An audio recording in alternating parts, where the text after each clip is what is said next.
It's Jabbo, and he's sadly on track to beat yet another world record. Let's open up Fallout 3. Okay. So this is Fallout 3 100%. 100% is not the official category name. The official category name for this category is Fallout 3 all quests, all DLCs, all DLC quests, and all bobbleheads. I call it 100% because 100% is an abbreviated term for that. There is no in-game counter for 100%, so we can't officially know if we've done 100% of the game. I just think it's easier to call it that than all quests, all DLCs, all DLC quests, and all bobbleheads, which is what we do. In this category, we collect all 20 bobbleheads, we complete all 58 quests, and we complete all 5 DLCs. So, with that being said, let's start a run. We start from a preset save called Vault 101 Dummy Fic, which is just after the intro cutscene, which is around 2 minutes long. That's to skip the intro cutscene because every run would have the intro cutscene and there's no point in having it. And it's better to not have the intro cutscene at all. Alright, let's go. Start the time. So first of all, we're going to talk to Dad. I'm going to quick save, quick load to skip dialogue. It's a very common skip found in Fallout 3. If you quick save, quick load, you can do it to do things like clip through walls and skip dialogue. You'll be okay, like I just did. I'll be back in Dad leaves the room and we're going to set our special points. First off, we're going to go 4 in strength, 1 in perception, 10 endurance, 10 charisma, 5 intelligence, 1 agility, and 9 luck. The luck is not necessary, but I mean, you get extra crits with the luck, so it might be worth taking. I don't know. Then we're going to do a trick with this Nuka-Cola truck, which we're going to use to pick up Dad and escort him across the room. If it doesn't bugs out. Nice. Like that. Great. And then we're just going to quick save, quick load some more to skip some dialogue, and we're done being a child.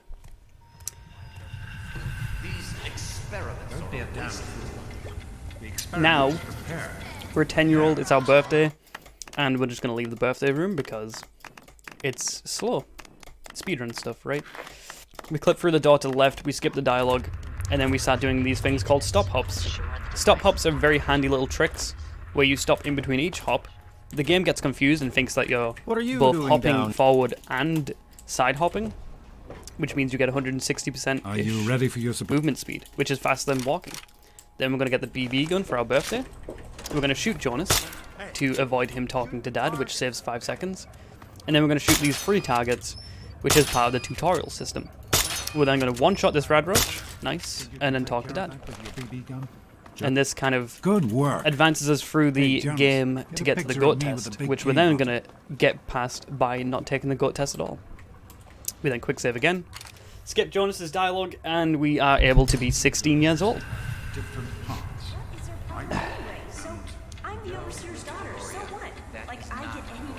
Alright.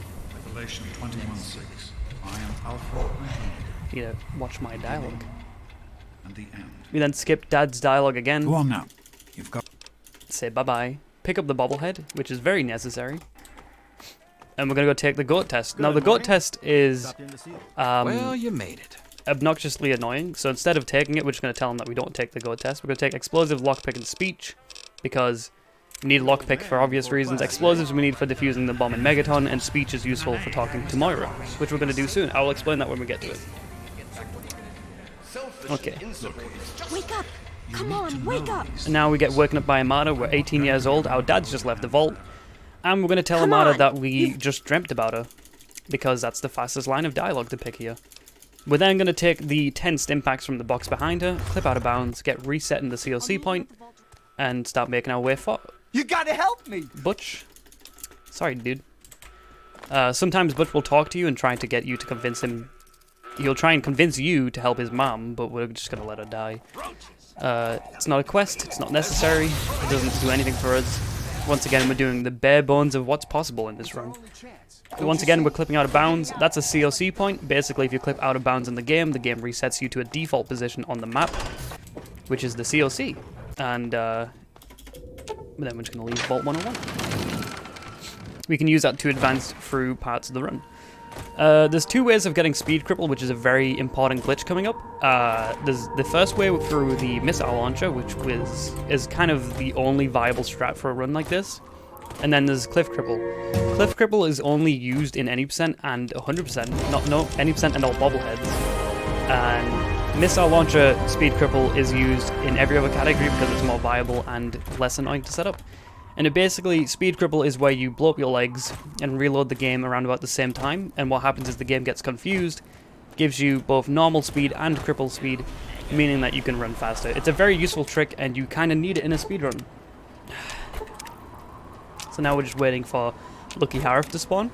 Lucky Harif is going to sell us the Missile Launcher, which is a very useful weapon. Fellas, And we're just going to take it from him, sell him the stim packs, say goodbye, equip the pistol and the missile launcher, get our map out so we can fast travel later.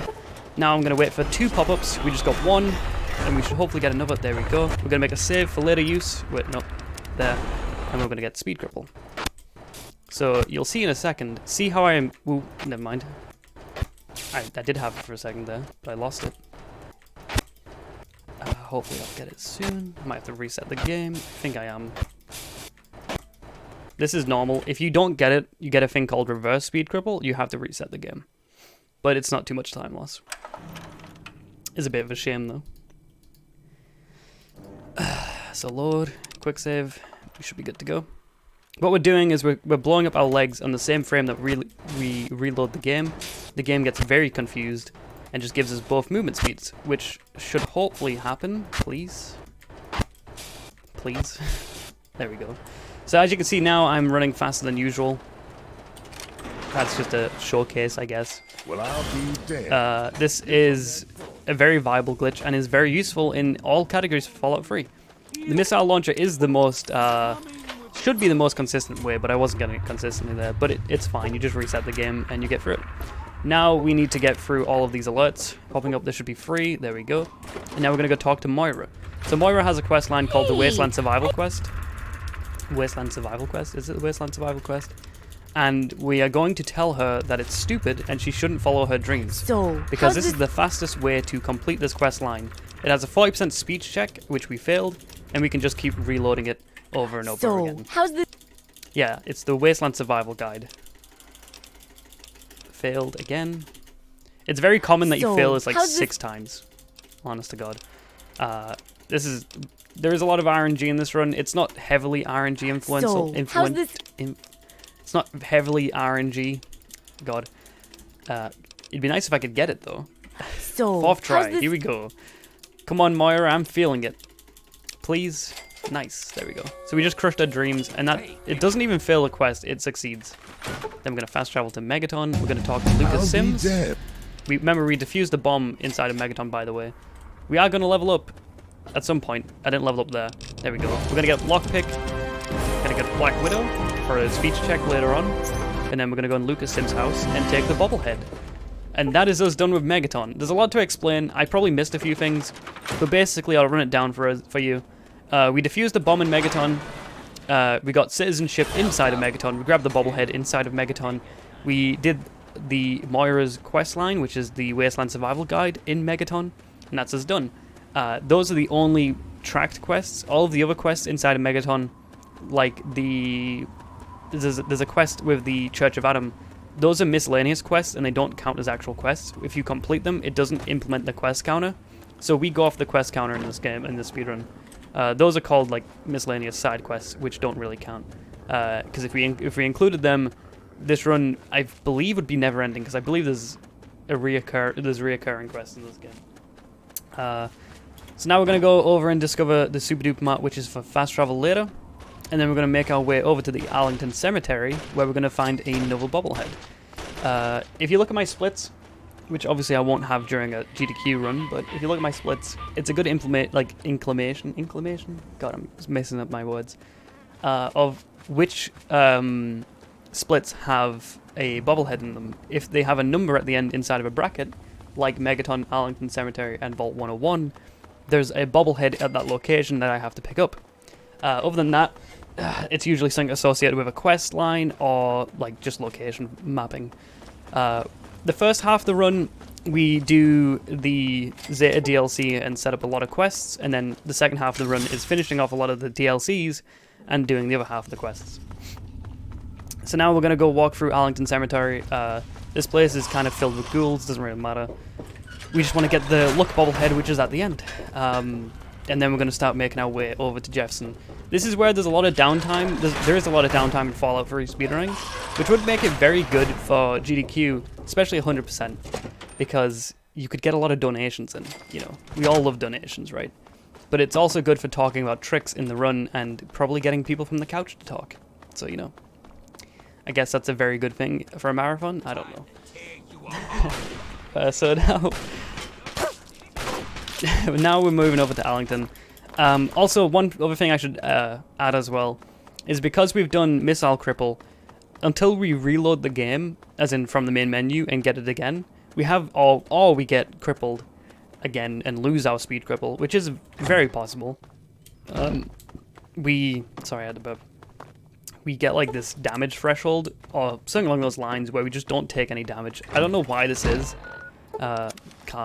and I don't know why it happens, but honest to God, I know it happens, and we want to keep speed cripple as long as we can for that reason. Otherwise, some of the later DLCs can be quite a problem. We do duplicate stim packs towards the end of the run, but hopefully we shouldn't have to. It's a safety measure, and if it does crash and you do need to be safe, there are things you can do that are marathon safe to avoid it.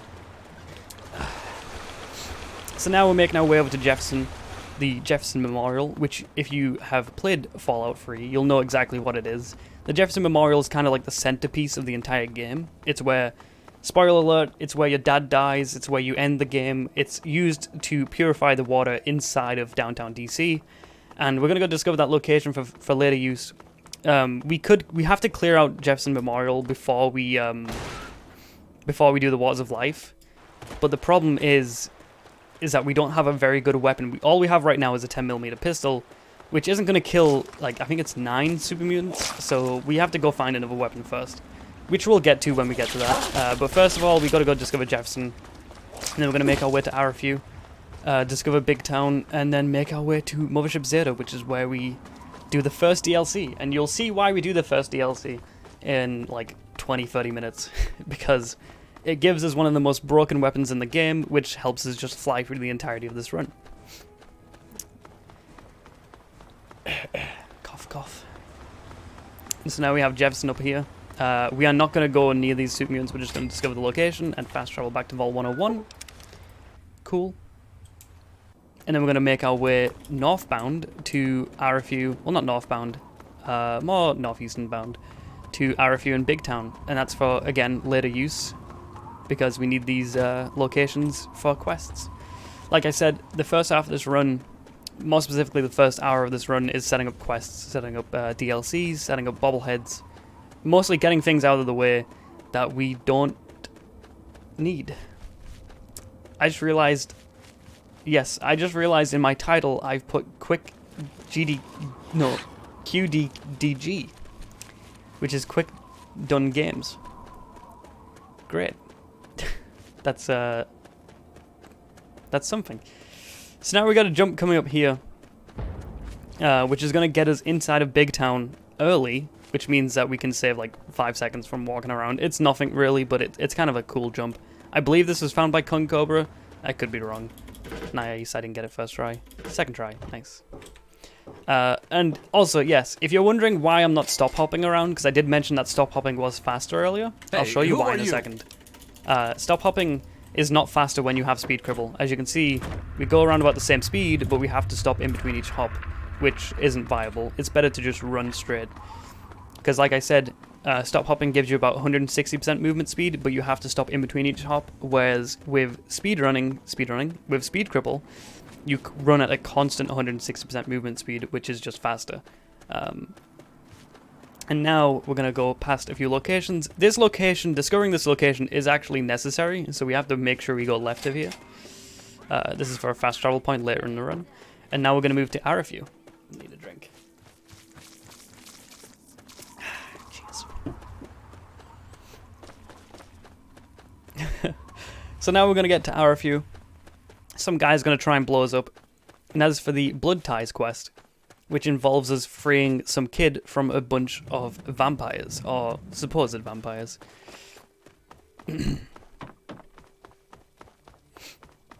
But that involves us also grabbing a bobblehead. But we don't grab that bobblehead just yet, because we only discovered the location now. Then we're going to make our way to Paradise Falls, once again, like I said, we're setting up a lot of quests. Hang on, you're not one of them. This is the first one of them. So we talk to Evan. Now what the hell are you... He's going to tell us to check up on everyone, even though he's like right next to all of the houses. Doesn't make any sense. But sure, we go check up on the houses. And, I mean, I think everyone's going to be alive. We should be fine, right? What the hell are you doing? This guy's an asshole, I guess you could say. We leave. Then we got the second house to check. Knock on the door.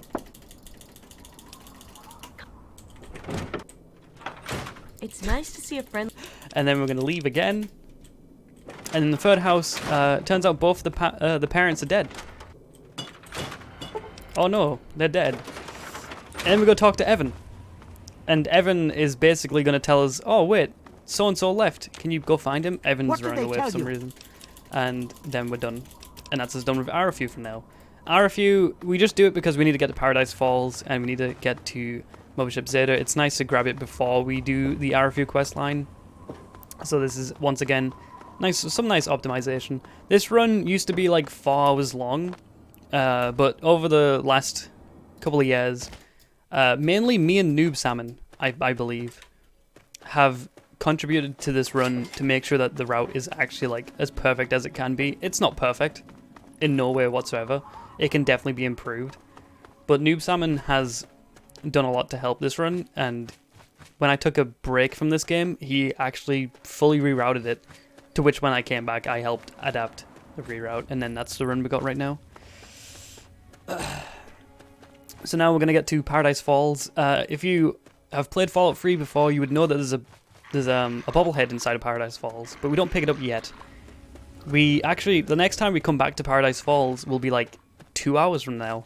We only come here to get the Mesmetron, so we can enslave someone for a quest line, and then we leave. That's all we come here for. It's easy, like I said, it's easier to grab these things now rather than later. It's about saving time, being optimized, and then we're going to run to Mothership Zeta. So if you've probably been paying attention, which you probably haven't, maybe you have. Hold it right there. I've been running around a lot. This is why Speed Cripple is almost necessary in this run. If I lose Speed Cripple, it is actually faster to go back and get Speed Cripple regardless of how close to the end of the run I am. Unless I'm like right at the end. So we got the Mesmetron, we got some cells for the Mesmetron, and now we're going to make our way over to Mothership Zeta. Now, for the Mesmetron quest, we have to enslave 4 people. But it turns out you can just enslave one of them and kill the other 3, which is a much faster way of completing the game, the quest. So what we're going to do is we're going to enslave Susan from Tenpenny Tower, and we're just going to kill the other 3, because it's, I guess you could say it's faster.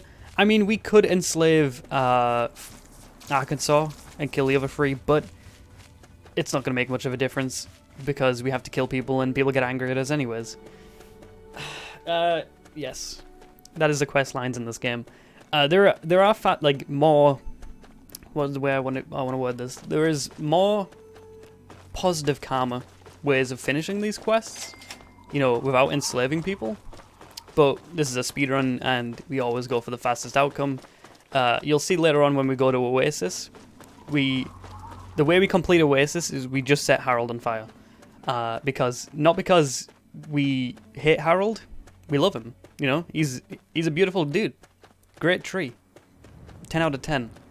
But we have to set him on fire because it's the fastest way of completing the quest. And you'll see that a lot in this run, that we always go for probably the worst outcome, just because it's faster, which can make for some pretty fun commentary, I guess. But yeah. So for example, to kind of show you an example of that, we're just going to go kill an old man. For no reason.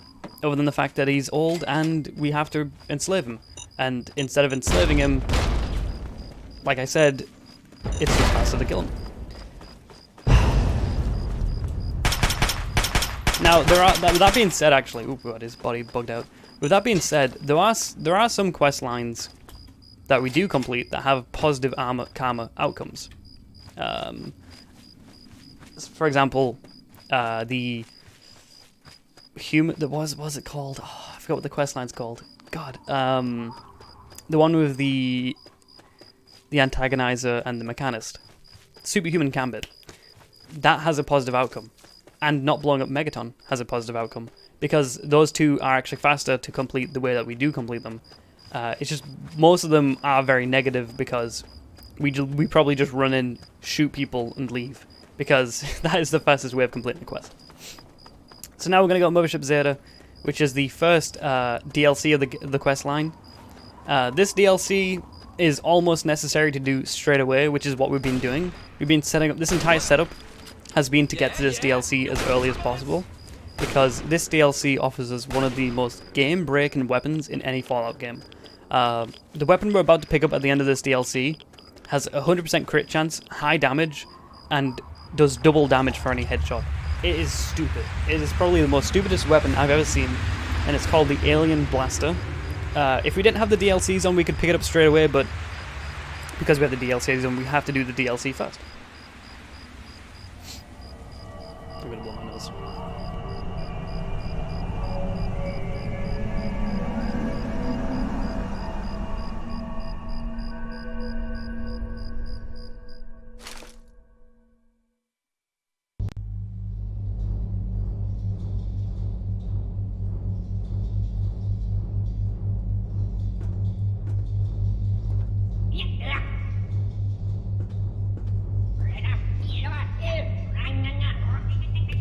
This cutscene's a very interesting one. I don't think I have to describe what's going on in this cutscene, but we basically get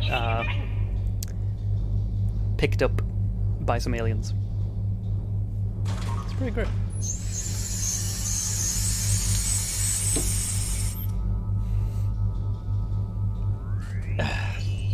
Now, as far as Mothership Zeta goes, I would probably say it's one of the worst DLCs for the game. That's a very questionable look, I guess. A lot of people like this DLC, but honest to God, I hate it. Okay, yeah, this is a good time for donations. Hey, you okay? Probably a good time for donations for that cutscene. About time you woke up. Right, so now we talk to Soma. She's just woke us up, and we're gonna leave. We clip out of bounds again through COC checkpoints, and we're over here, already escaped. We're gonna go beat up this alien. He's gonna drop us a very cool weapon, and we're gonna take everything from our container. So now we have a shock. I forgot it's called shock baton. Oh god, I've never really got on top of here before. Okay, there we go. That's right. All right. So now we're gonna go over here. We're gonna put on our shock baton, not the alien, not the missile launcher, jeez, and we're gonna start our way through this DLC. Now the shock baton we're gonna use later to kill like 5 aliens. If you see, I'm currently like ignoring the aliens. It's not faster to kill them. It is obviously faster to just not attack the aliens at all. We don't need to kill them. There's no point to. We gain nothing from killing these guys. Once again, we want to get in and out of this DLC. In fact, all of the DLCs, except from Broken Steel, we want to get in and out of as fast as we can. You know, it's a speedrun. But with this one, it is literally the case of we do the bare minimum to get all of the quests complete, and we get out. We can complete this DLC in like 6 minutes if you just like leave straight away, because these DLCs aren't developed well, and you can literally get to the exit straight away. But because we're doing all quests, all DLCs, and all DLC quests, we have to complete the DLC quests, which involves us taking detours to pick up items, destroy items, and all that kind of thing. So we're gonna go over here and we're gonna release these guys from their cells. Turns out the astronaut's dead. I'm gonna steal his spacesuit. We're gonna wait so that she's over here, Sally. We're gonna exhaust her dialogue and leave. And then she's gonna tell us to blow up 3 generators. And there's 3 generators throughout the entire DLC that aren't very hard to get to. I should level up here, but there we go, nice. Never mind. Gonna get Lockpick and Educated. Educated is a very useful perk, which lets us get extra points when we level up, which we need. The 3 main skills that we need to get up in this run are Repair, Lockpick, and Speech. Lockpick is to get through the fast way in some areas. Speech is for speech dialogues, obviously. And Repair is for literally one quest, which is the Raleigh's Rangers quest, and that's because it means you don't have to do an entire firefight, which is like 2 minutes faster. I'm not gonna pick that up, don't need it.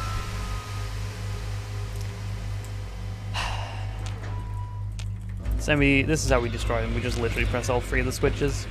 Oh yeah, I should have explained. When I opened that doorway, you saw I went in third person. There's a glitch in this game called third person interaction glitch, where we go into third person and move the camera around, and what we do is the character's hitbox extends when we go into third person, and we can like activate doors on the other side of the we can activate like things on the other side of the door and stuff like that. It was mainly popularized when people used to pick up the experimental Merv inside of the National Guard depot, which is a very broken weapon, and people used to pick it up by just going in third person. It was a very interesting glitch. So now we're going to go in the cryo lab. Again, we're going to do another COC point. This point would probably take donations. It's kind of like self-explanatory, this area. You just clip out of bounds, go to the nearest generator, blow it up, and leave. There's not really much to it, to be honest, but what we're doing here is just walking over. We freeze these aliens. Hey dude, what's up? See you, dude. And then we blow up a generator. And there's 3 generators, like I said. We destroyed 1. We're going on to the second one. I wish there was ways to get out of bounds to skip these areas, but there isn't. I've looked into it heavily. So here we go, clipping out of bounds again. Get to the COC point, activate the generator, activate the teleport out. We're going to activate all of these coolant switches again, like normal, all 3. And we're going to sit here behind the teleport. We have to wait for it to blow up before we leave, or otherwise the game's going to bug out and think that we haven't destroyed it. So we have to wait till it is blown up. You do kind of have to be careful here, but I think we're fine. Alright. Kaboom. Nice. We get this blur effect, but because I know where I'm going, we can leave early. So we're out, and we've got 1 last generator to destroy, which is just over here to the left in the manufacturing lab. I think nope, it's robot assembly. Same thing, right? We're gonna go grab some alien epoxy first, which is a kind of repair serum that we can use to repair our weapons. We're gonna pick up this alien power cell for the weapon we're gonna pick up at the end of this DLC. We're gonna quick save, quick load here to avoid getting blown up by that robot. That robot has an explosive weapon. If you quick save, quick load, the animations of enemies gets reset. You can actually use quick save, quick load to go through the entire game without taking damage.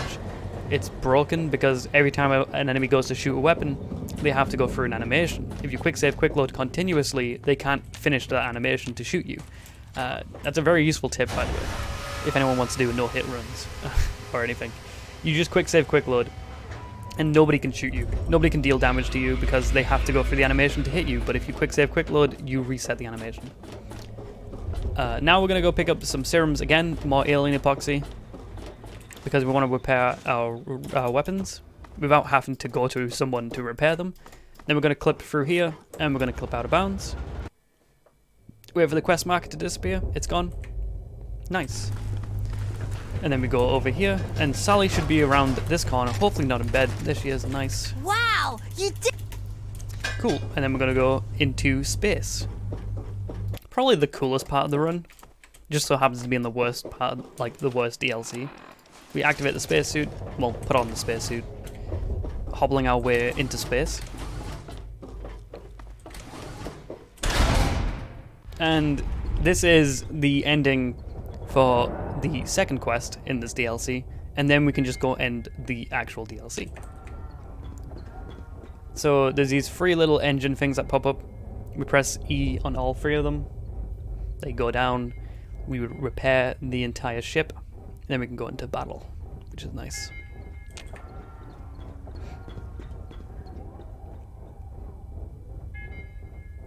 The ending battle for this DLC is honestly like very underwhelming, to be honest, but I guess it's good.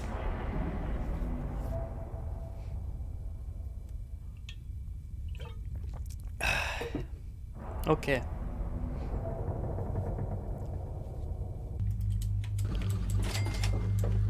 So we get that quest marker, that's us done with here. We leave, and then we're going to do a nice little glitch, which is going to get us to the end of the DLC. If we were doing all DLCs, we could have just done this at the start of the run. But hey, because we're doing all quests as well, we gotta do it like that. So we clip out of bounds, we activate the portal from underneath, and then we're just gonna kill these aliens to clear out the deck. Like this.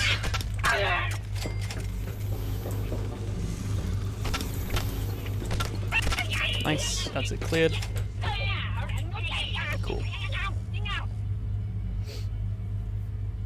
So yeah, I think this is a very good DLC. Not really good gameplay wise, but it's pretty okay, right?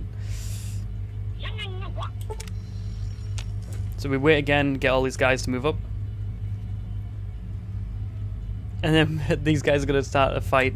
You can see there's a giant ship. Huge ship that's gonna be in constant combat with us any second now. This is actually probably one of the coolest skyboxes, by the way. You gotta give real credit to the team. This is like, you know, when Skybox tech wasn't that amazing, I guess. I mean, it was 2009, so I guess yeah, it was. It's still impressive, I'd say. Anyways.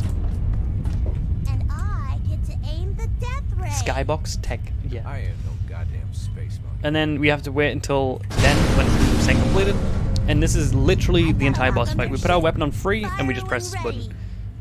It's impossible to miss. Absolutely impossible. Luckily, their shields are only on 2, which is perfect. Which is good. And this will be the first DLC complete, which is nice. It's always good to finish this DLC. It's quite tedious. So I'm excited to get out of it. Damn it, their shields are back up at max. That's not good. But I think we did get pretty far in the fight already. Ooh. Why won't you work? My bad. Again, this would be good for donations. There are a lot of parts in this run, specifically in the first half, that are very good for donations. This would definitely be one of them. Although it is a bit loud.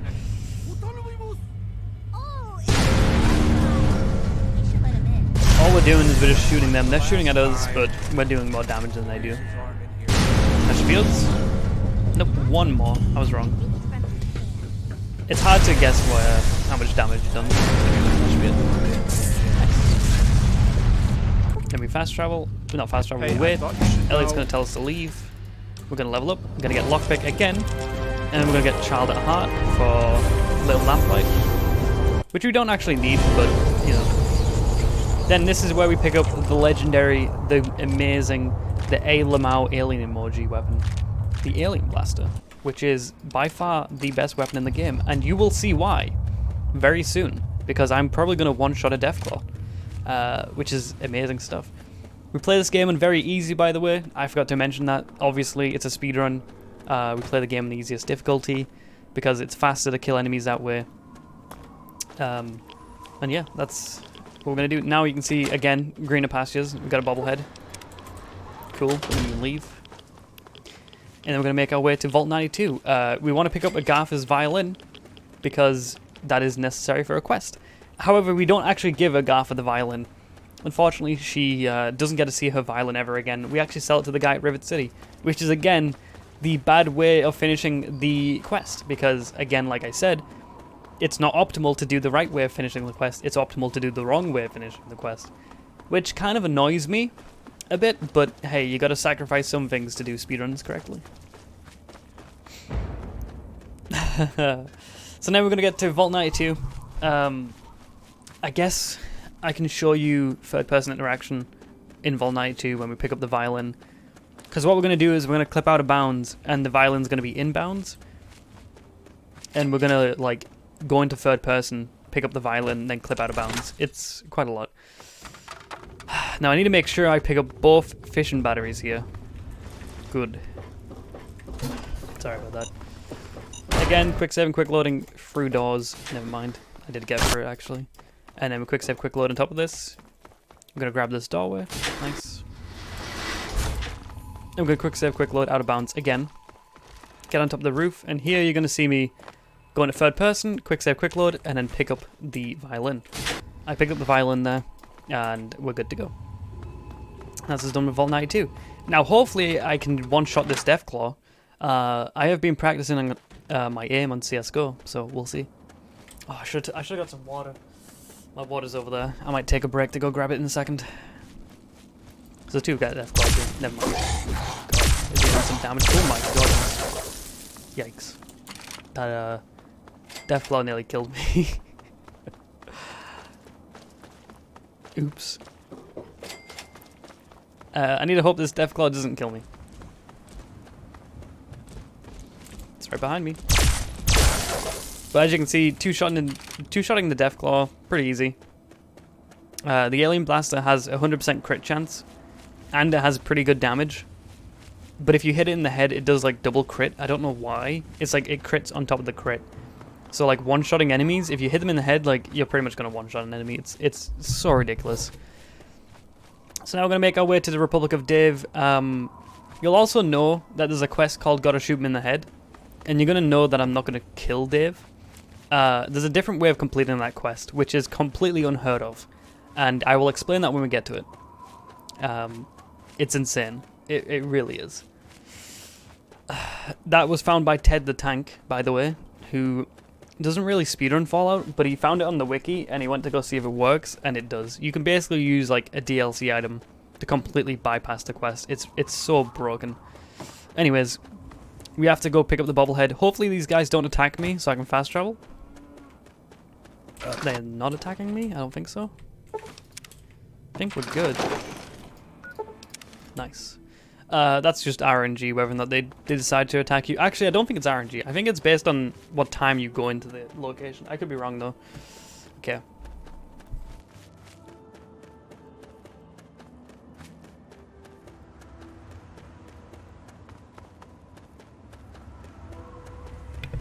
Alright. I need to go pick up my water, so I'm gonna go run and try... Oh, God. This dog's gonna screw me up. Okay. I'm gonna run and go pick up my water. Please don't die.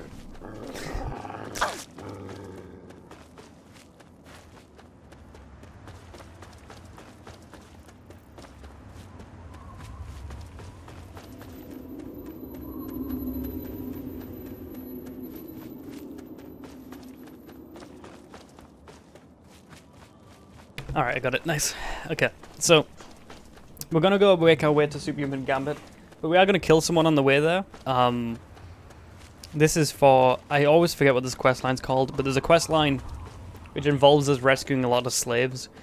Again, we picked the wrong options in the quest line because it is faster to just kill the slaves and then tell Leroy Walker to come back and get them.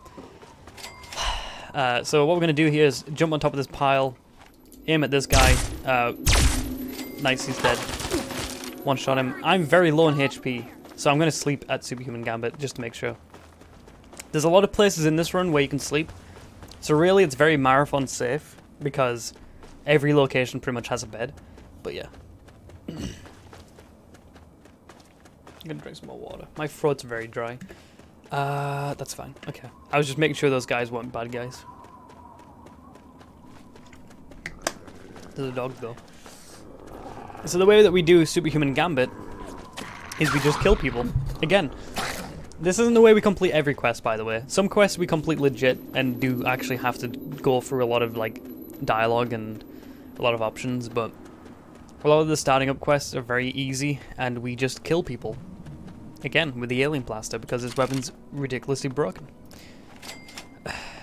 So we kill that one Securitron. Securitron? I think it is, right? Because then Ro is going to run towards me. We talk through his dialogue. We leave. We get given the quest.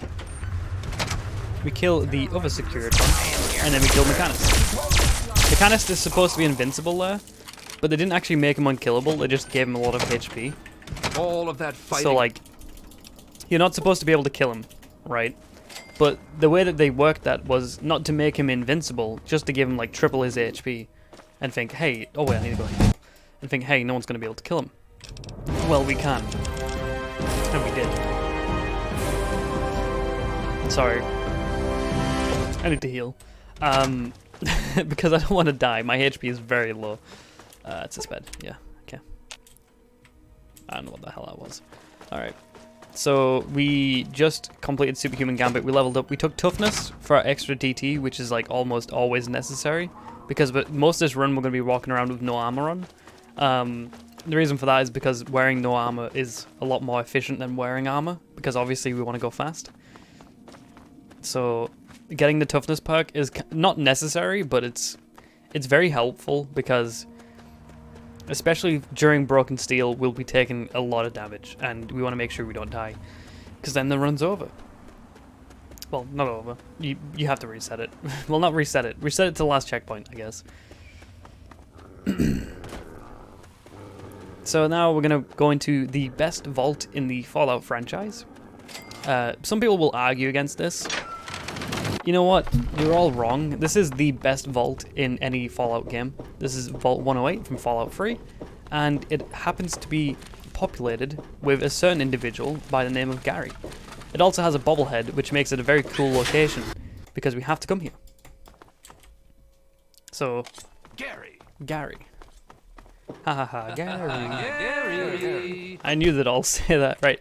We pick up the bobblehead for charisma. Apparently Gary is very charismatic. I don't see it personally, but whatever. We're then going to escape. This is literally all we come here for. There is no quest. Like, most of these locations don't have quest lines. And if they do, they're usually very miscellaneous, or like borderlines, just like, here, go do this. So we pick up the bobblehead, we leave, and then we're going to go to National Guard Depot, which is just over to the south. Now, the National Guard Depot has a bobblehead in it as well.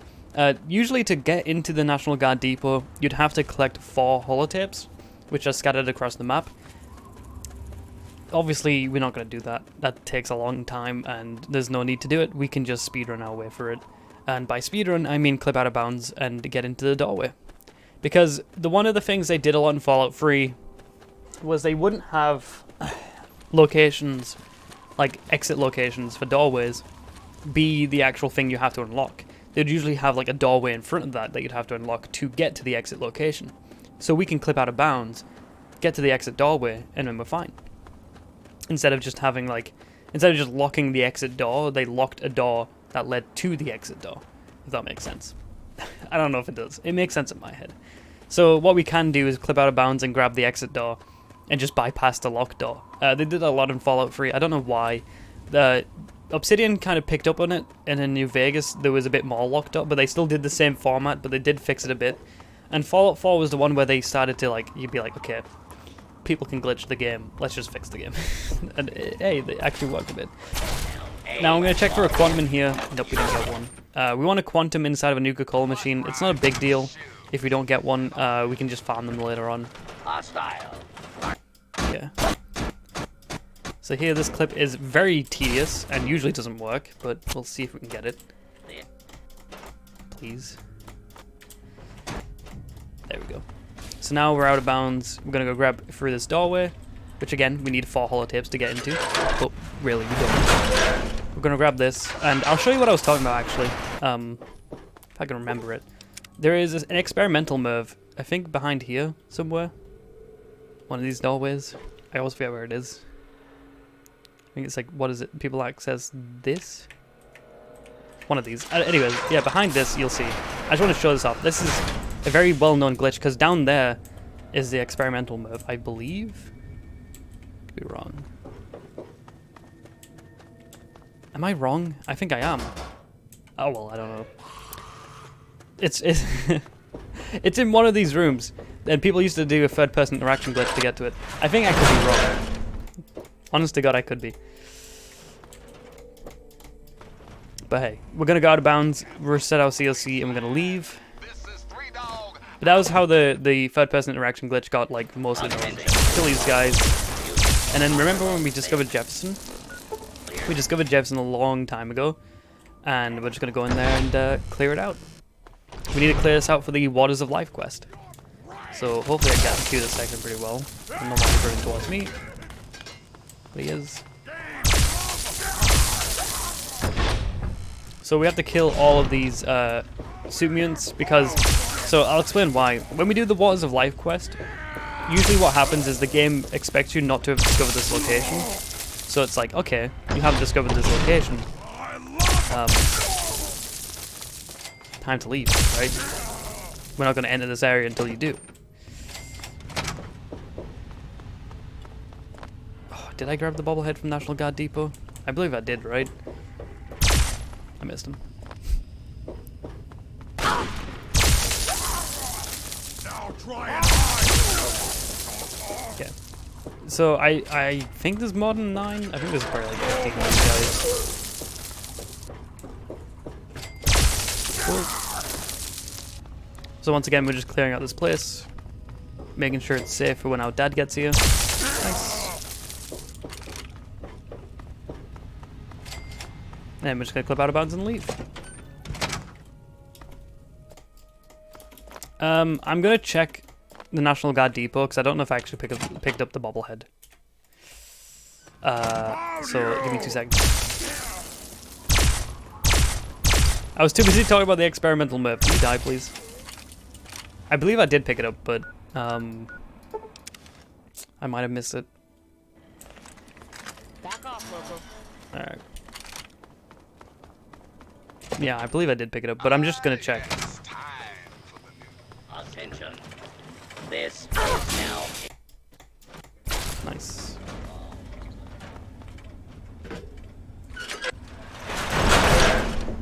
Yeah, I did pick it up. Okay. I was just checking out that I did. Because part of my brain switched off for a second there. And thought of my... I thought that I didn't pick it up, but I did. Okay, we're good. Alright, time to get to downtown DC. Alright, so we're gonna go back here. Ooh, no. Wait, what? There we go. And then we're gonna clear out downtown DC. This area is setting up a lot of quests. So we just set up Waters of Life. Which again, we haven't started yet. Like I said, the first hour and like 20 minutes of this run is honestly just setting up quests and picking up bobblehead. But then we're going to go to downtown DC and we're going to do some very important things. The entire section is very important to the entire run. So I'll try and explain it as best as I can. Again, you could run off donations between this walk to DC. There's a lot of walks in this run that would be perfect for donations. I don't know if you'd have like a backlog of donations or whatever. Hey, maybe people would donate during Fallout 3. I don't know. Honest to God. But we're gonna go to downtown DC. We discovered Rivet City, which is nice. We need to go there later on, and then we're gonna go into this train station. This is the Anacostia Crossing. We're gonna open this doorway, which you'll see right in front of me, which is again useful for another quest later on. Like, I'm doing a lot of things to set up quest lines, which are very useful. And we're going to go all the way to the actual downtown of DC, and we're going to go pick up basically things like the, what's it called? There's that dish for the GNR quest. I forgot what it's called. But yeah. You're dead, meat sack. You're dead, meat sack.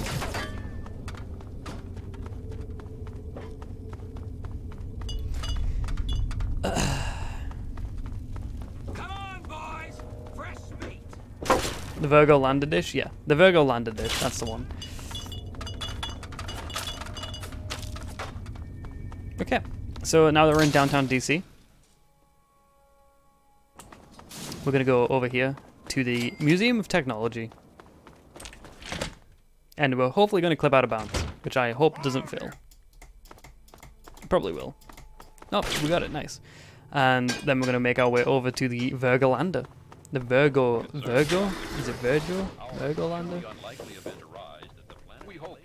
This quest line is honestly like, this is, like I said again, just to avoid backtracking, we pick up all of this stuff now, before later. This is a good example of us reloading the game. Wait, I just completely scuffed that. Never mind. This should be a perfect example of us quick saving, unlocking this doorway, failing it, and then reloading, which is what we do to bypass having to actually unlock the doorway. Nice. We pick up the Virgo 2 dish. There we go, that's what it's called. And we're going to leave. And again, we're just going to quick save, quick load past these guys, so don't get in our way. And we're good to go. Jumping out of the way, we're going to leave this location. And then, remember when we killed that one guy? Yeah. Remember when we killed that one guy with the alien blaster around about... How long ago was that? Like 20 minutes ago? 10 minutes ago? Now we're going to go talk to Lucky Harif, and we're going to complete the quest for it. This is the stupidest way of completing the quest. We used to actually release them. The slaves... No, we didn't. No, we always killed the slaves. We used to just have to kill, like, all of them. Whereas now it turns out you can just kill the main leader, and Lucky Leroy Walker just says, okay, fine. That's cool. And we found that out, like, a couple of months after, and it saves a lot of time. So, yeah.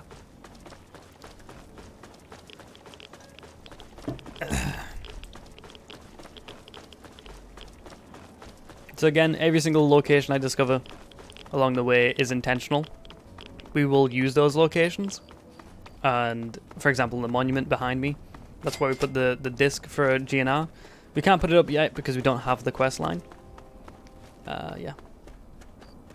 So we quick save, and we hopefully don't crash. Nice. That's a very common crash spot. I'm Leroy Walker. Okay, we talk to Leroy. We succeed. That's the quest complete. We lose karma. Again, losing karma, but hey, that's fine. Oosh. We discover the Museum of History, which is for the Shoot 'em in the Head quest. That's where all the ghouls are. And we're going to make our way east, and we're going to kill one super mutant and grab the Declaration of Independence. Now, the Declaration of Independence is a part of the quest line where you retrieve it, obviously. But again, like the Agatha's quest, we don't actually give it to the rightful owners. One sec. Make sure I don't blow in that. We instead give it to some random guy that just sells it. Yeah. Nice. Alright. We used to do a firefight here, but it actually turns out to be faster if you just go to the basement, which is actually what we do now. So again, you know, I'm picklocking, force picklocking. I'm exiting through, and we're gonna go pick up. Ooh, God, no. Okay, that's good. Alright. So if you see here, there's like gas around me. It is honestly like they can shoot the gas and just kill me, and that was close. Today I address you with a message of utmost Men. urgency. Men, we can't let the enemy... Again, we picklock this, and we're gonna go clip out of bounds and to go grab the Declaration of Independence, Not attempt. which is in the neighboring room to where I am. Please take cover. Come on, we're gonna just instantly kill this one Securitron.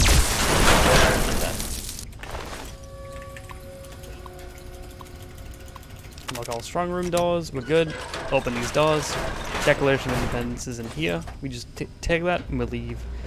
And then we're gonna clip out of bounds and we're good to go. And then we're gonna make our way to Bethesda Ruins. We're gonna pick up like 3 bobbleheads back to back, which are useful, again, because it's a bobblehead speedrun as well. Like this. Okay. So we've got a super duper mod. Bethesda Ruins is like right behind this, in this direction. Ignore the dead bodies. And we want to discover this train station over here as well. Sometimes, randomly, there can be the antagonizer just stood here. And I don't know why it happens. I have no idea. But every now and then, she just stands there and looks at you. And there is no specific reason why. I can't duplicate it. I don't know why it happens, but I know that it just happens every now and then. And I think it's just a bug with the pathing for the character, where it doesn't know what to do because we finished the quest stupidly. So it's like, okay, just stand in this one spot.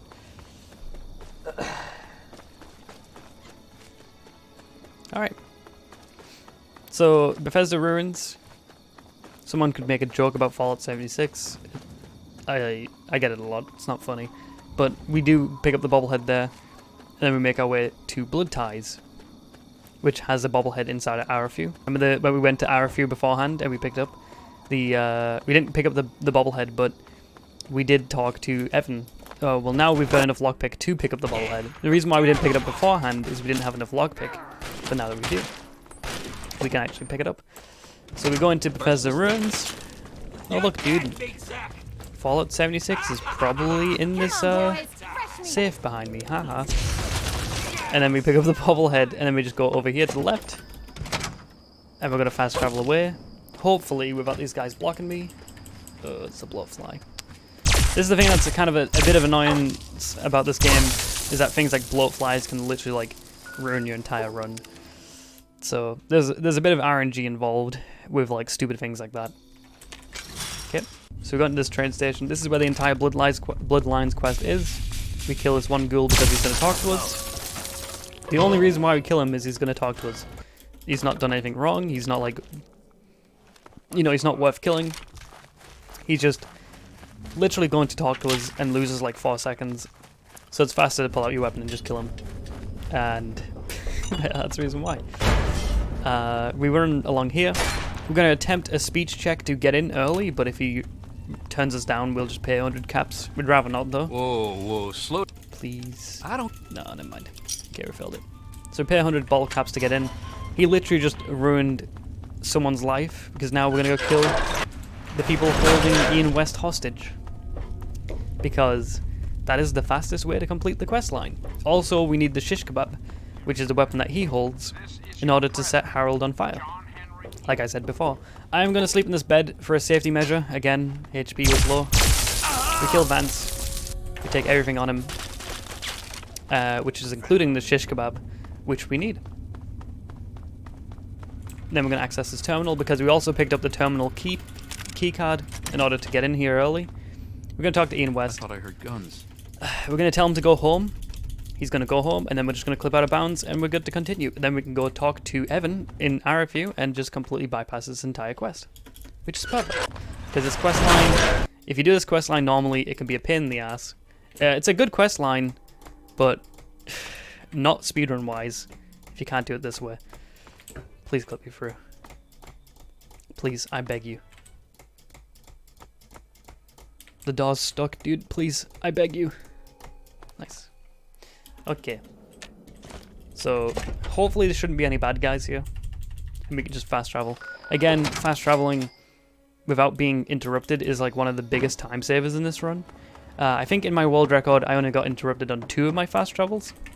And some of them are pretty not bad. Like, some of them take like 2 seconds to fix. Some of them take like a minute to fix. It really depends. So now we completed blood ties. We're going to go into Evan King's house. Hopefully he doesn't follow me in there. It doesn't really matter if he does. Nice. Take the bobblehead. Then we fast travel to this Flash Memorial, which is the baseball yard that I discovered earlier. Like I said, everything we discover in this run is intentional, because we need to fast travel to places later to save probably like the smallest amount of time. That saves me like 15 seconds. You know, but it's kind of like I'm not losing time by discovering it, so I might as well. Now we're going to go to Vault 106, which has just got like a couple of bad guys in it. Just bypass them. We're going to go pick up another bobblehead, go to Evergreen Mills, another lot of bad guys, pick up the bobblehead there, and Rockopolis, which is a very cool location, and we're going to pick up another bobblehead there. So, I guess here's a time for more donations, blah blah blah. I don't know what to say, but yeah, there's not much to really talk about in some of these locations, and you could probably just get away with it. Like I said, we're doing quite the same as other locations. We're getting on top of the outer bounds. We click on a door. We walk forward. We jump around this heap of trash. Clip through more doors, and pick up a bobblehead. Because this is what the first hour and like 20 minutes of the run is. Really is just setting up quests and picking up bobbleheads, making sure that we have everything in order and everything the way we want it to be. Alright, that's Vault 106 done. So now we've got Evergreen Mills. Evergreen Mills is just south from here. Hopefully these guys don't talk to me. Nice. What if it's armed?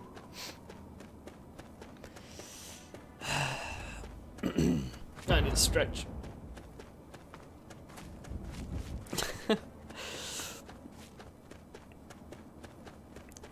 To put in some context, by the way, I am streaming this GDQ submission, and I'm currently ignoring my chat, and they're not too happy about it. So it's kind of funny being able to read chat but not talk to them, because I've got to be you know, professional.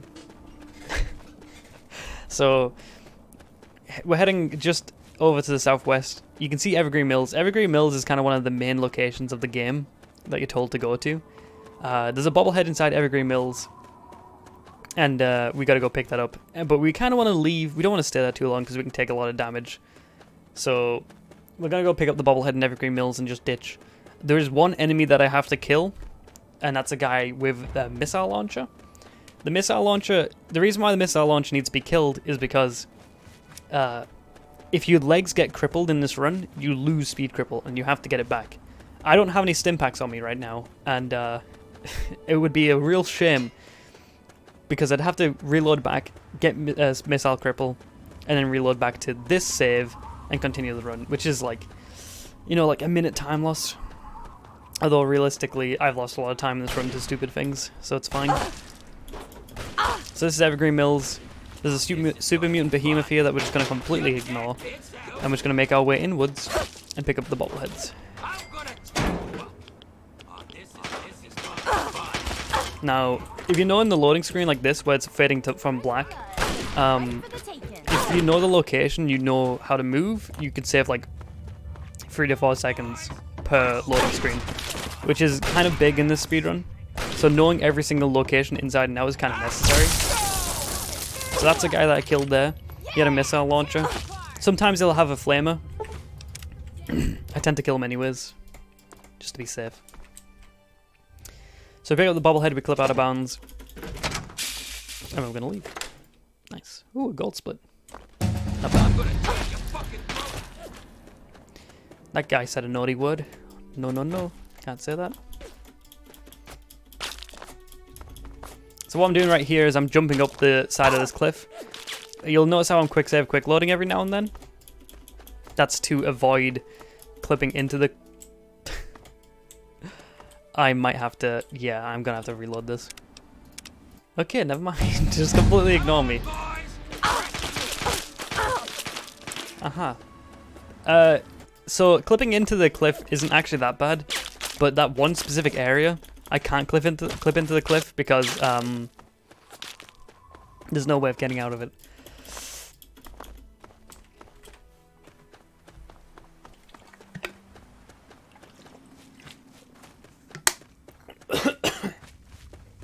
Sorry. I have a cold, and it's causing my throat to be very dry, so because I'm talking constantly, it's not going well. Jeez. I should level up the game. The game's trying to level me up. This game has a weird thing where it's like, it'll only level me up if there's no enemies nearby. Alright, let's go for speech. Speech, and we go to Bloody Mess, I think. Also, the only perks that really matter were like the first 5 level ups. At this point, we just pick perks out of preference. I take Bloody Mess because obviously the extra damage is very useful. You can take other things like Scoundrel, Strongback, if you want to carry more, if you want to have extra speech in dialogue checks. It's really just depending on how you want to run the game. Scoundrel is very useful to take, but because I'm going to hit 100 speech anyways, it doesn't really matter. Okay, so we pick up this bobblehead like this, and we leave. We're going to make our way to the Yaoguai Tunnels. The Yaoguai Tunnels were the scariest part of the run for a long time, until we realized that, you know, there's an easy way to bypass it, because the Yaoguais used to be able to kill you in like 2 hits. That was a long time ago though. Now we can just bypass them completely and just, honest to God, not have to deal with them. But there is, again, bobbleheads there. And then we're going to go discover a little lamplight, Tranquility Lane, and go to Dunwich. It's quite a lot of places to go to. So Yaoguai Tunnels again. You'll see that these Yaoguais are pretty scary. I could probably kill this one, but there's no point in doing it. We're going to clip out of bounds, grab the doorway. Like this. Nice. And it's this other section coming up that's supposed to be scary, but it's not anymore. It was. So when people first start running this game, this section coming up here is pretty tough. Because if you fail the clip, you can very easily die. I have died a lot of times here still, but it's very uncommon for me to die now. Pick up this bobblehead, that's why we came here. We clip out of bounds. Like that, nice. Cool, that's good. That was so close to being a gold split. Oh my. So yeah.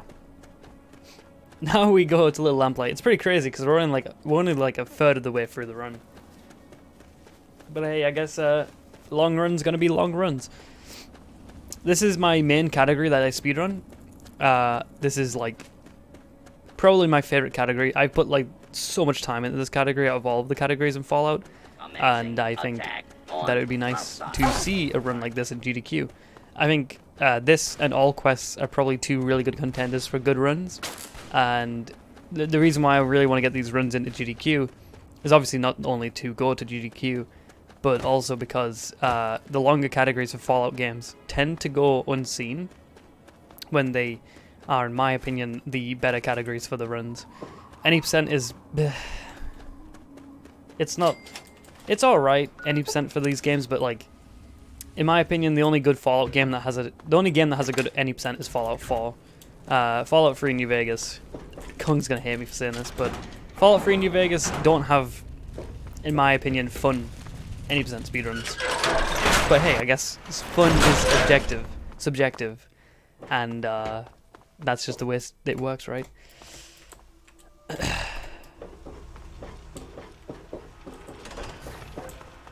I can't talk to chat. I've got to do my submission, dude. Welcome. A tranquility lounger is. Alright, so we put on our Vault 112 jumpsuit. I want to drop that. And now we can go into Tranquility Lane. Hello, ma'am. And we can start the quest line. Also, I should say that we're playing as a female for a specific reason, and that's for the Black Widow perk. The Black Widow perk lets us skip an entire line of dialogue. That's right, one whole line of dialogue and a speech check inside of one DLC. And that's the reason why we play as a female. There's no other reason.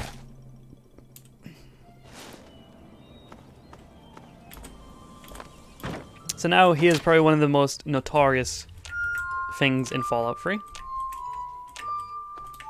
This is the Tranquility Lane bypass, which includes the Chinese invasion.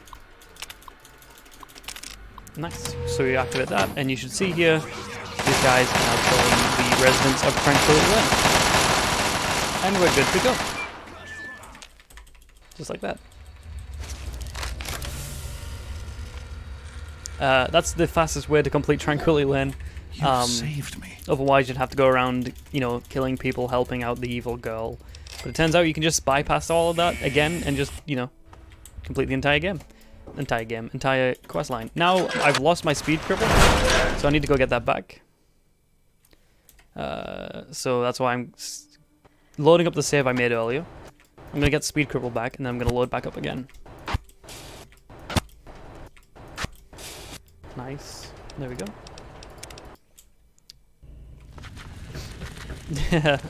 So now we have speed cripple again. That's the only part in the run where we lose speed cripple, which is why we don't do cliff cripple. Cliff cripple would be useful in this run, but because we have to get the speed cripple twice, there's no need to do cliff cripple because it's very, very inconsistent. I'm going to remap my weapons. I'm good to go. Now is a good time for donations, I guess, while I walk across the Wasteland, because now we have like a 2.5 minute walking section. Again, a really good part for donations, because, like I said, the first hour and a half of this run has a lot of walking sections, especially where like people can talk over it, you know, and fill it with either mass knowledge about Fallout or donations from the various members of the loving speedrunning community. Yes. There's only 2 hours to go left in the speedrun, so it does start picking up towards the end when we start doing more of the DLCs. We start getting through some of the DLCs. Now, there's one thing I'm really bad at, and that's I have a very bad bladder. This is like something I shouldn't mention, but which means I need to pee a lot. Mostly because I got a dry throat right now. So I'm going to take a pee break when I go into Anchorage. Usually I would only take a pee break at the start of Zeta or at the end game process, which is like the last half hour of the run. But I have drank a lot of water because of my bad throat, because of my cold, so I'm going to take a pee break at Anchorage. I hope that doesn't affect my chances of getting this into GDQ. It might. For the event, I'll use a bottle if I need to, or an adult nappy, or diaper, or whatever is necessary. But usually I should be fine. It's just I do have a cold right now, and the cold is getting to my throat, which means I have to drink a lot of water if I want to keep talking. Obviously, I need to keep talking because this is a submission, and I'm drinking more water. You know, what goes in must come out. Hate to say it. Anyways, we discovered the bottom left corner of the map, which is a tunnel for the Broken Steel DLC, which we won't go to for another hour and a half. We're going to then go into Dunwich, which has a bobblehead, which is great because, you know, we need to pick up bobbleheads. That's what we do here. Dunwich is probably one of the scariest locations in any Fallout game, which is good because we aren't going to go through the scary parts. Don't worry, don't be afraid. We're just going to, like, third-person interaction glitch and get to the end, which is nice. So what we're going to do is going to go up against this wall, look up here, and go into third person. And then pick up this little guy. Nice. Then we leave. And that is that. Then we're going to make our way to the Tenpenny Tower, which is obviously over there, as you can see. It's a beautiful tower. Amazing. And we're going to go do the Tenpenny Tower quest. And this is probably one of the... I don't know how you could say it. I think both endings for the Tenpenny Tower quest are like bad endings, because you either kill the ghouls, or the ghouls overtake Tenpenny Tower. Both of them, in my opinion, aren't good endings. We're going to let the ghouls take over Tenpenny Tower. I think it's like 15 seconds faster through the way that we do it, which is, you know, useful. Speedrun, right? So we're going to kill pretty much everyone inside of Tenpenny Tower for the sake of 15 seconds. I'm taking a lot of damage here, but I think we're fine. These locations we discover here are not useful, so that's cool. And yes, we got more donations. All that kind of stuff, right? Usually, if this was in a run, I would probably ramble on about things, maybe talk about people who had submitted strats, like people who have helped out in the community, and we could talk about, I don't know, space, exploration, Stephen Hawkins, or even other things like that, I guess. But right now, I can't really think of anything on the top of my head, so I'm just going to... If there's any time where there's down talk, I'm just going to say, hey, donations. Because not only could you fill out with donations, but yeah. I'm just going to stop talking. Alright, Tenpenny Tower. So, if you remember, I mentioned before, I need to enslave Susan from Tenpenny Tower. That's why we binded the Mesmetron. And we're just going to pull it out. Like this. This is the Mesmetron. This is Susan. She's currently stuck in combat for some reason. I don't know why that happens when we get here, but there, she's now a slave. Oh, sometimes she says I'm starving, but she didn't. Alright, so now we're going to go over here, pull out a missile launcher. Oops, I got stuck behind this doorway. Hello? Okay. And we're going to go blow up an invisible generator. Oh, wow. There's a generator behind that doorway. If you shoot the missile there, the doorway opens. We're going to back out and then back in again. Great He's going to tell us that we did a very good job and that we should be proud of ourselves, which we are. And we leave. And then we're going to go kill someone inside of Tenpenny Tower, take the keys, enter through the shaft, I guess you can call it, and then leave. And then before you know it, the ghouls have took over Tenpenny Tower. It's a very weird way of completing the quest. I don't know why it does it this way. I just know that this works, and the ghouls, I guess, just like auto-complete the quest for you. I don't know why. Nice.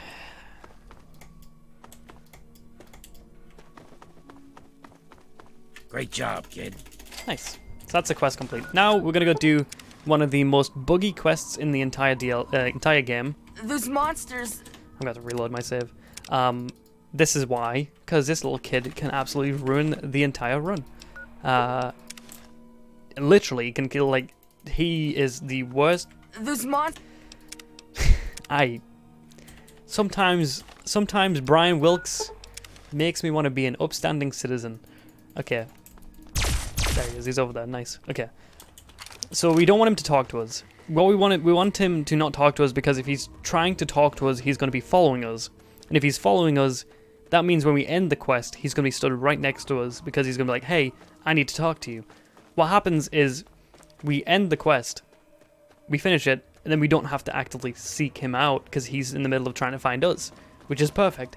But what happens if he talks to you beforehand, he doesn't want to actively seek you out, so you have to find him. And finding Brian Wilkes in this game is not as easy as, oh, he's in that, like, that, what is it called, the nuclear bomb shelter thing? No. Sometimes he could be outside of the Super Duper Mart. Sometimes he can be outside of Megaton, literally. Sometimes he's in the nuclear bomb shelter. Sometimes he's, like, stood right here, which is where we want him to be. It really just depends, and it can be really infuriating because I lose a lot of runs to this quest. And I'm still actively trying to find a way to make it consistent. Alright, with that being said, let's go kill a bunch of ants. Why not? Oh god, sorry. This is the way we complete this quest, is we basically send a pulse through the ants, and it basically just, I guess, kills them. It kills a lot of the worker ants, but the bigger ants don't die. Okay, this guy dies. He's trying to convince us not to kill him. Blech. We unlock this hatch-free door. Go over here. Whenever I do this, by the way, with my weapon, which is unbinding and rebinding it, it reloads the weapon, which means I don't have to reload it manually. I should also add that in as well. Alright, so these ants, again, we're bypassing them. We don't have to kill them. Just don't bother with them.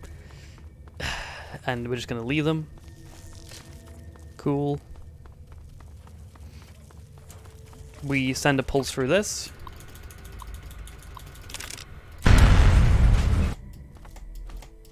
And we should hopefully clip out of bounds. Please. Nope, okay, let me reset this. There we go. So what we do here is we then swim just to the east.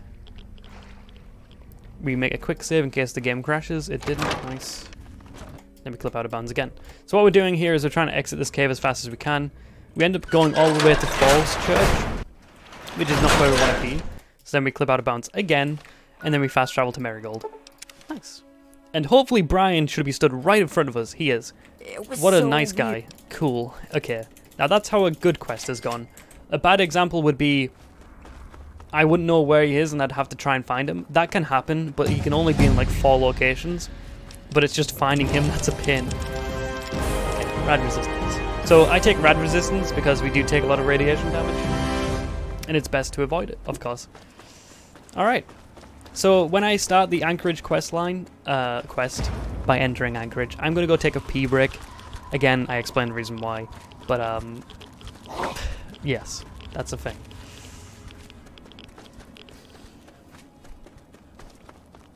So yeah, now we're moving along.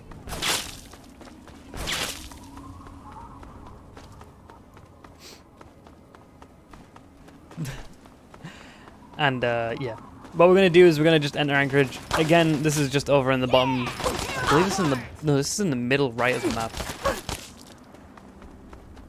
Okay. Some downtime for donations. That's kind of what's good about this run. There's a lot of downtime for donations and talk, but, like... There's also a lot to explain at the same time. So, like, I could take this time to actually properly explain Speed Cripple. I guess I could do that, right? But I'm really focusing, what I'm doing right now is I'm focusing on not peeing myself, so 2 minutes, and then we should be good. But what we're going to do is we're going to completely bypass this entire section here and make sure we don't talk to these guys. Did I just punch him? Hopefully I didn't. Yes, we're good. Okay, so we're going to make our way on top of this. We're going to get for all of this junk, which we're currently out of bounds on.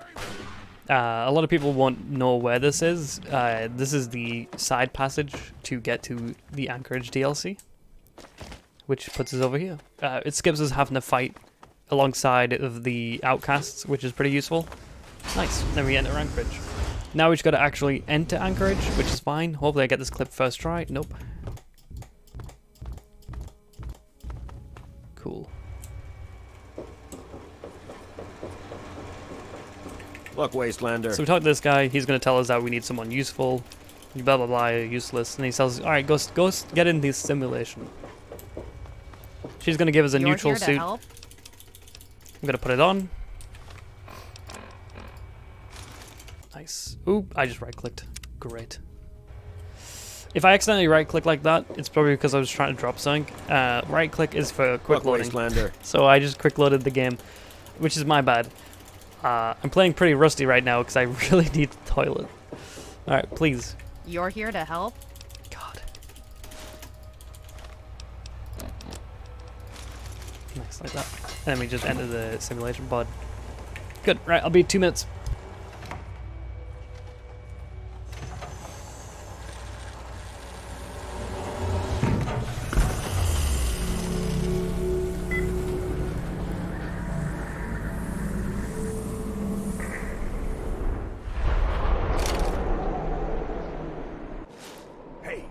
Hey! Wake up! Come on! Snap out of it! That was a hell of a nasty fall you took. When your shoe punched up like that, I thought you were gone. I hope the other guys made it. I don't think their patrol spotted us coming in. So at least we still have the jump on them. You still have your gear, so I'm gonna let you make the call. You can go in quiet, but guns blazing. We'll still meet at the rendezvous point inside this place. Then we'll blow those artillery guns to hell. Just watch yourself. Reds up here don't take prisoners. Good luck.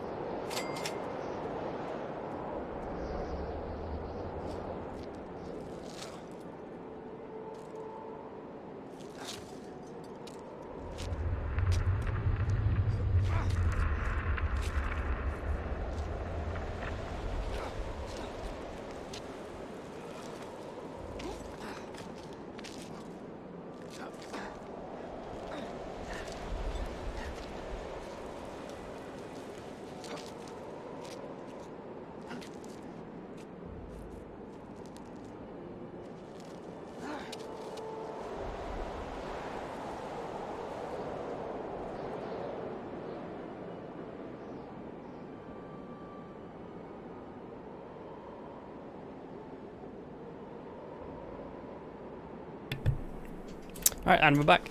So first thing I'm going to do is drop this armor, but I want to play it safe to make sure I don't die. That armor slows us down, but obviously this is a marathon run, so I'll keep it on.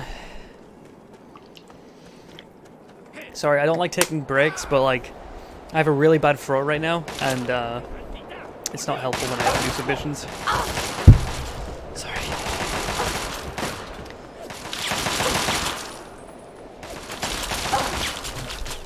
Okay.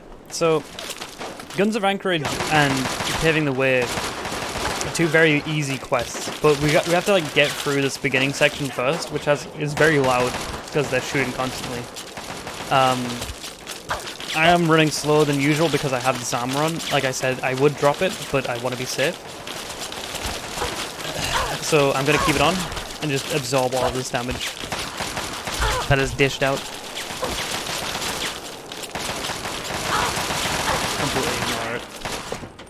Alright, nice. So, this section is the intro to the DLC.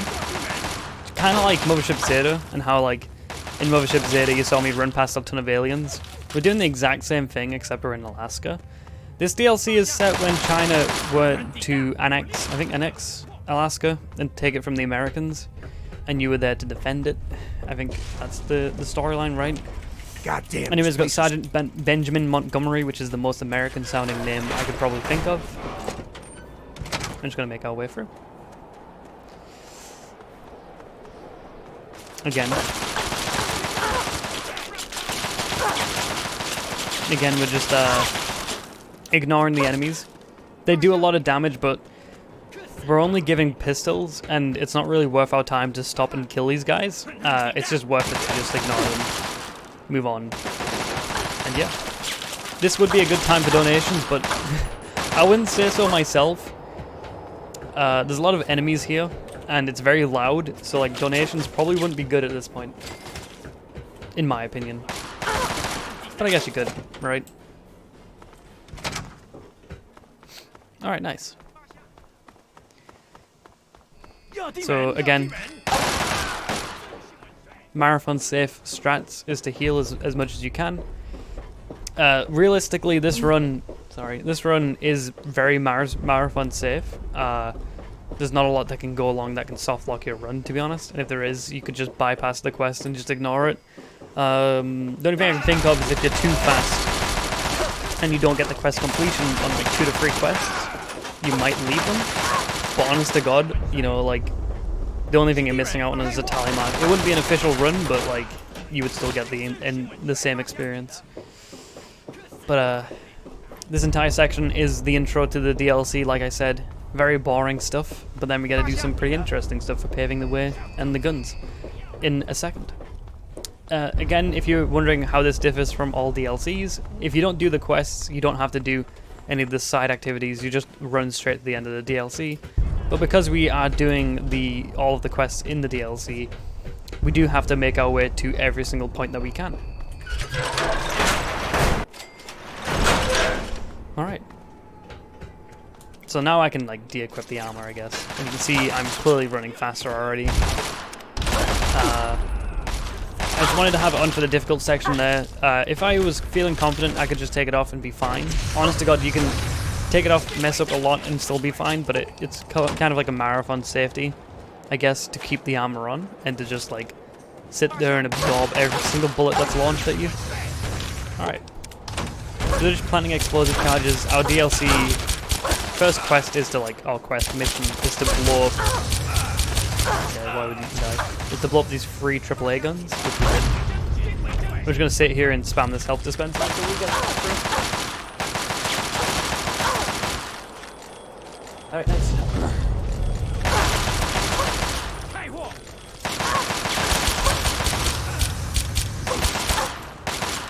Okay.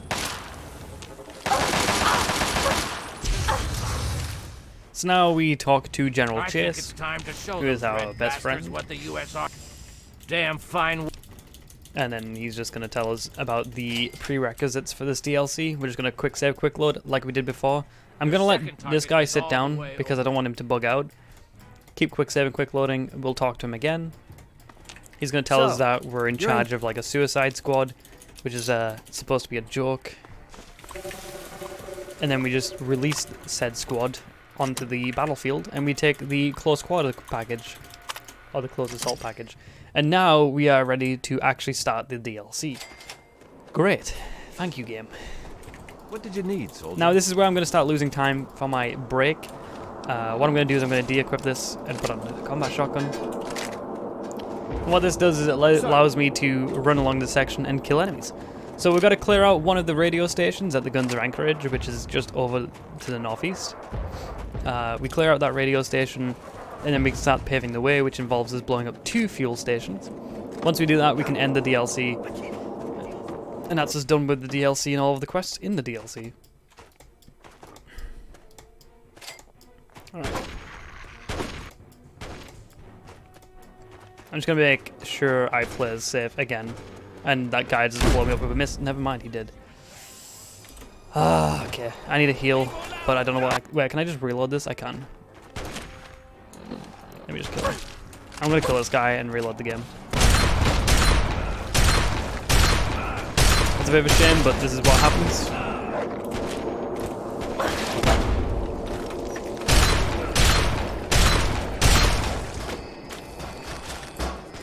Cool.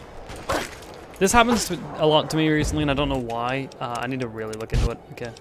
Let me just reload this and get my speed cripple back. So like I said, if I get my legs crippled, I lose speed cripple. I need to get it back like this. Sometimes you have to restart the game.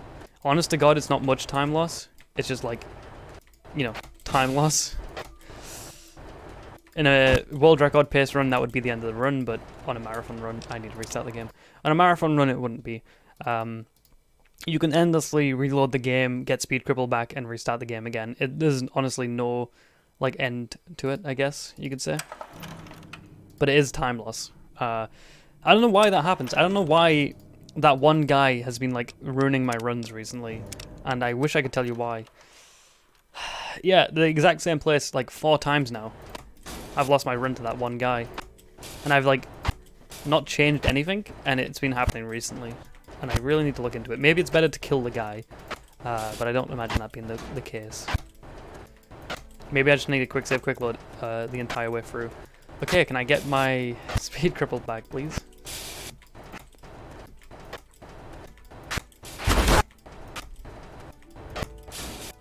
Okay, this game is refusing to give me speed cripple, which is nice.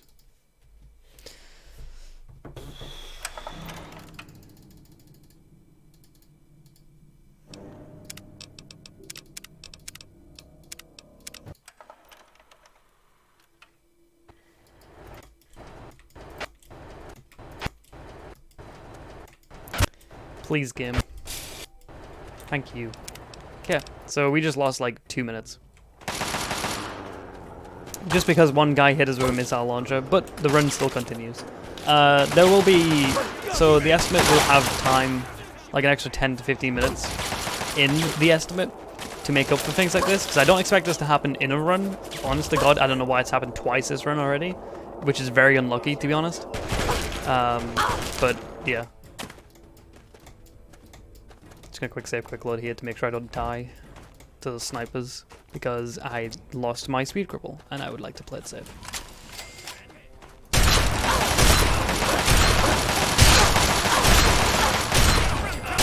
Nice, good. Alright. So basically what we're doing is we're clearing out this entire station. This is playing it safe, I guess you could say. We have to clear out the station. Thanks, wifey. And what happens is we clear out the station, the game says, hey, you cleared out the station, it's safe, and then you continue. Then we gotta do the next part of the quest, which is blowing up 2 fuel tankers, like I said. Honest to God, I need to heal. I'm gonna die. This section is a pain if you just run out of ammo like that. Oh my, this is really bad. Okay.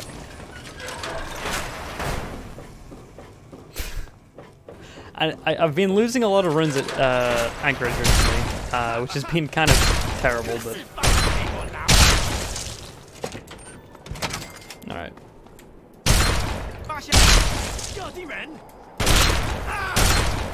You don't need to kill that guy, but I think it's always a safety measure to do so. Cool.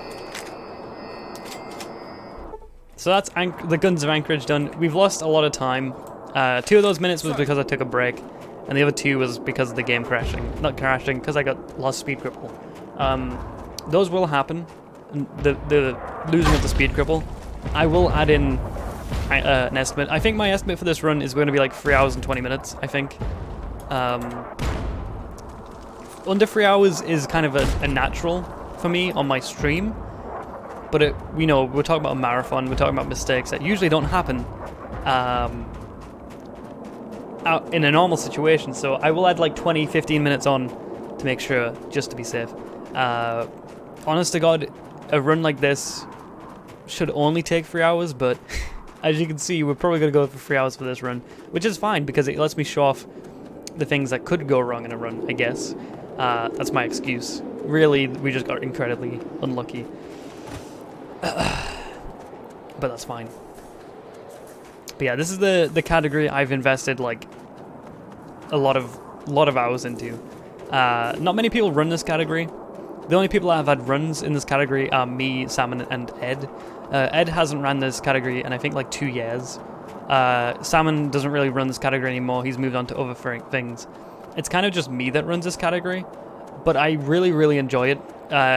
It's kind of what's not blown me up, I wouldn't say blown me up. It's kind of what's got me known in the speedrunning scene, and I don't know why, but apparently people really enjoy watching longer categories. I guess it makes sense. But this is the category I've invested all my time into. This and all bobbleheads, I would say so, but all quests is probably a better run than all bobbleheads. So now we just blown up both of those fuel tankers. We're just going to sit here and spam P on this. And they're both going to blow up. And then that's us done with this quest.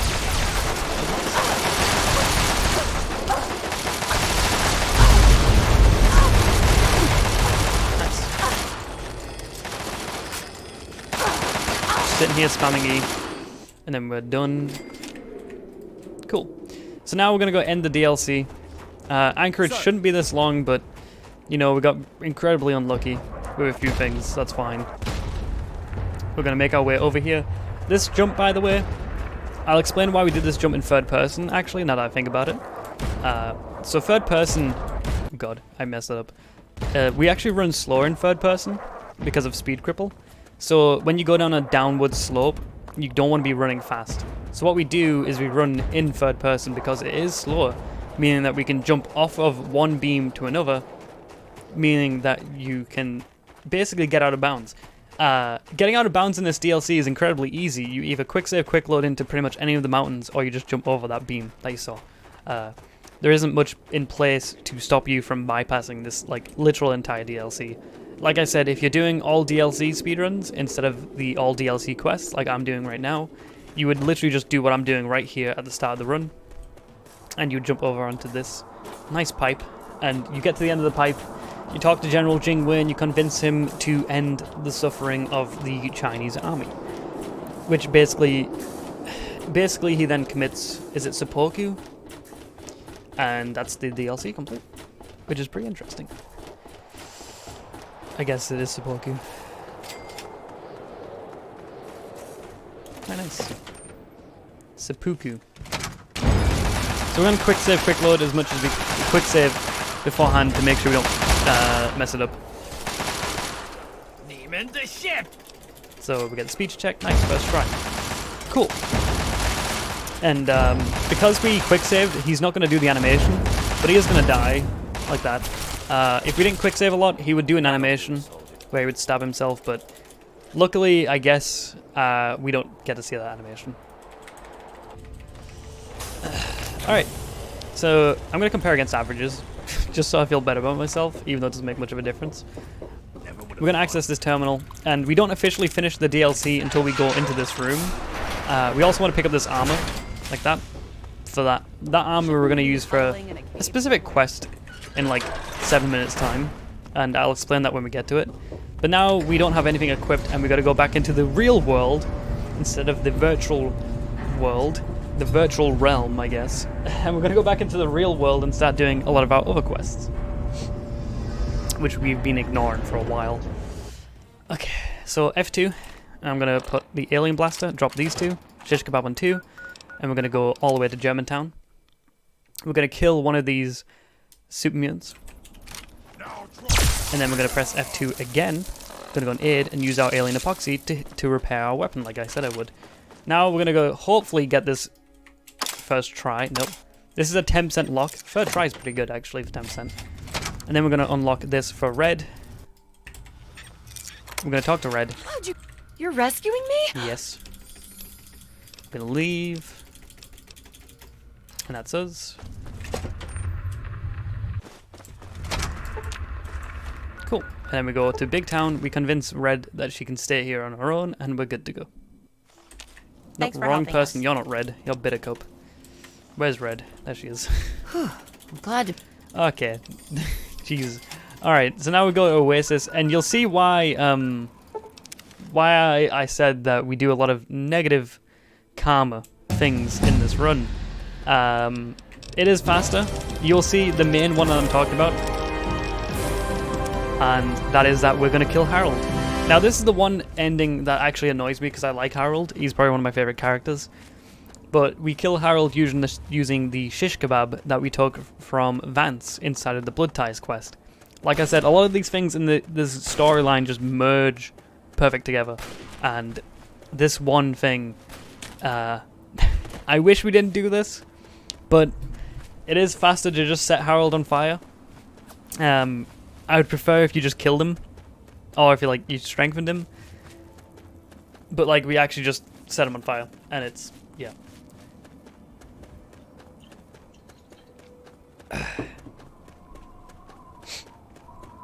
So Harold doesn't take kindly to it, but I mean, what are you gonna do, right? Again, time for more donations. There's a lot of downtime this run, which I guess would be perfect for donations. I don't know. There is a lot of downtime though, which is why I run this game. It does take a lot of, you gotta remember a lot about the game and remember a lot about what you gotta do for quests. But the downtime is really good for interaction, which is what I like. Like I said, if I had a good couch, which I probably would, we could talk about Fallout, I guess. So this, you're probably wondering where am I? Because Oasis is, you know, over there. It's easier to clip out of bounds and just walk around instead of walking through the main entrance. And then that's cool. So these are the trees. We're gonna walk around this. We're basically ignoring some invisible walls right now. Oh god. Well, trying to. Outside. I'm so glad you're. Cool. We're gonna tell him to lead on, and then we're gonna enter. And what we're gonna do is he's gonna come over here. He's gonna stop and move forward. We'll wait. He's gonna sit in his chair. Cool. You have no idea. And we're gonna go bottom option, top option, top option, top option, and that's gonna skip his entire quest, his entire speech. Usually he'd sit there and talk to us about how we're gonna go see the chosen one and all that stuff, but usually it's fine. We can just bottom, top, top. Again, quick saving, quick loading to skip dialogue. Soon. Again. We pull out the shish kebab, and then we light this tree up. And there goes Harold.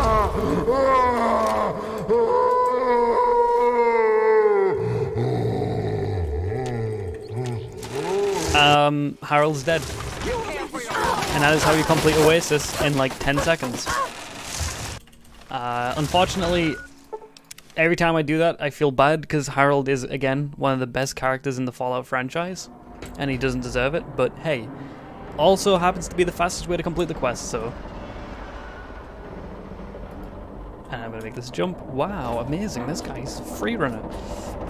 And we're making our way to Rivet City. Is there a problem? So this is where we do a lot of the hand-in for quests, so I'm gonna try and explain them as best as I can. First off, we're gonna go to the doctor's office.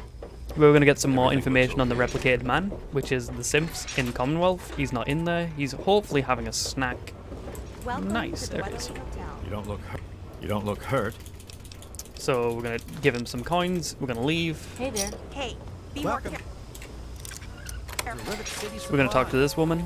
You've been rather busy lately. Top option, bottom option. And then we're gonna go into the science lab.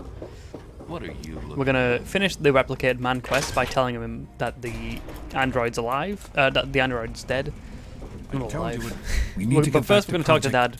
I'm gonna tell him, hey, you know, Tranquility Lane was a bit messed up. See you later.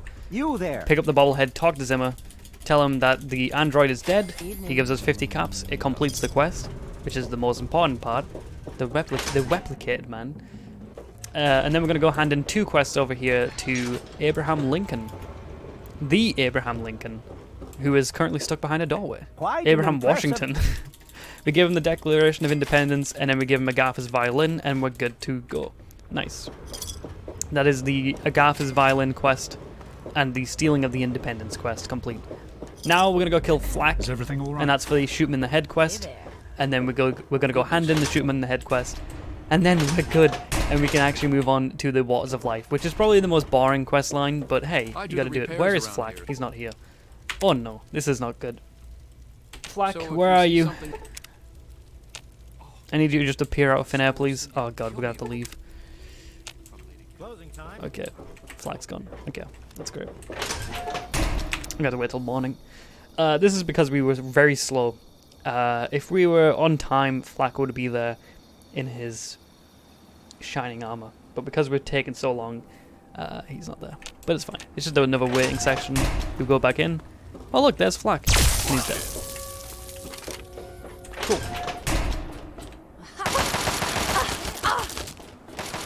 And I shouldn't take too much damage here. So now, you probably noticed I haven't done anything for the Shoot 'em in the Head quest. Yes, because we're gonna go do absolutely nothing for the quest. And that's that. Because here's what's gonna happen. There's 2 ways of ending the Shoot 'em in the Head quest. You either get the keys and give them to Mr. Crowley, or you grab his treasure. Now, the game gets confused if you pick up the winterized armor from the DLC and pick it up in front of him, because he thinks you're picking up his armor, even though it's not. And because that's because it's the winterized armor. Watch this. and I complete the quest. That is literally it. The game gets confused. You bug the game out. It thinks, hey, you just took the armor from Crowley. That's it. It's as easy as that.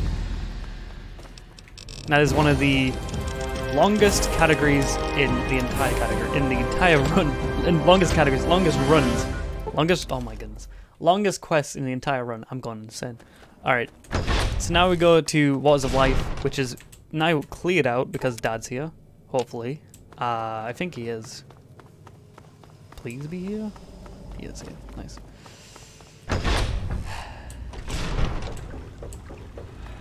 Cool. Here we are. So let me grab this mission quest. Gotta keep getting confused. Hey. And we then clip out of bounds. We're gonna go repair basically the entirety of the Jefferson Memorial and get it working, just in time for Dad to die. So we're gonna clip out of bounds here. Hopefully, get on top of this rooftop, activate this, head south, clip through this fence, please. Nice. And we're gonna go talk to Dad again. He's gonna give us some fuses, and that's gonna help us repair Jefferson Memorial again. But then he's gonna tell us to do a little spinny valve, which is gonna take us out of Jefferson Memorial, and that's when he's gonna die. So I guess now is again another perfect time for donations. Anybody got any donations?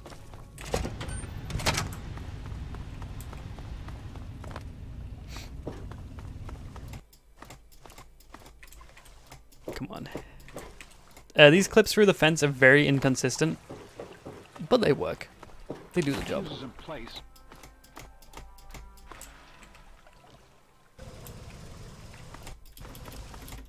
Come on, get up.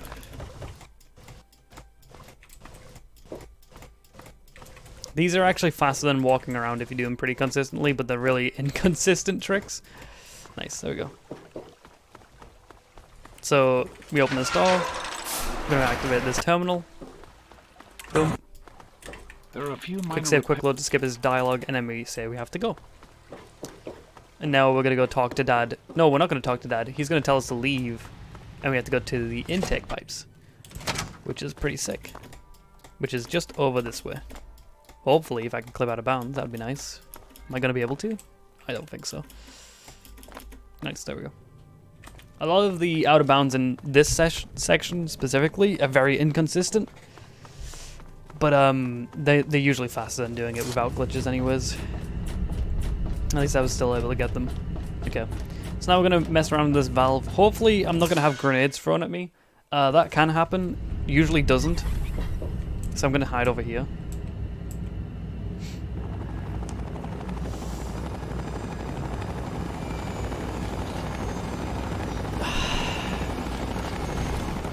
Alright, so we're just going to wait for this door to open. Basically what's happened is the Enclave's arrived at the Jefferson Memorial now that they know that we've fixed it, and they're going to come arrive and take over it. And what's going to happen is we're going to watch our Dad die in probably the meanest way.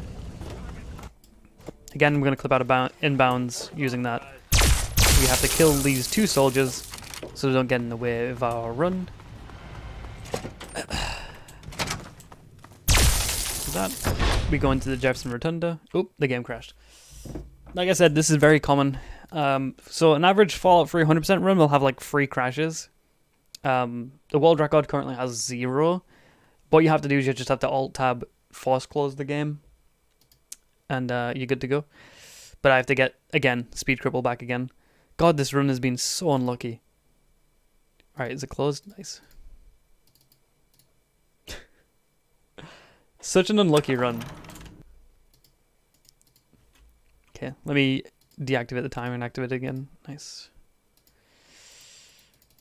Okay, come on. Please don't crash me. Live split. Nice, we're good.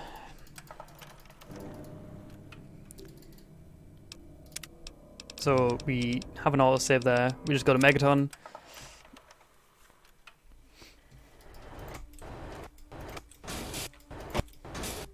Hopefully set this up correctly. Nice, there we go. Load up the auto. Nope, the auto. Nope, the auto. Nice. And then we kill this guy again. And hopefully it doesn't crash this time. Hey! What do you know, right? This facility is now under We talked to Colonel Arm to skip his dialogue, and then we're good to go again. Dad's gonna push in the nice number 216, even though he pressed like 5 buttons there.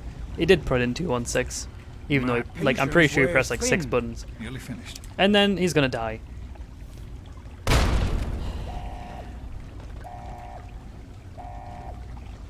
Run. Run. Oh no, Dad is dead. Rip, Dad.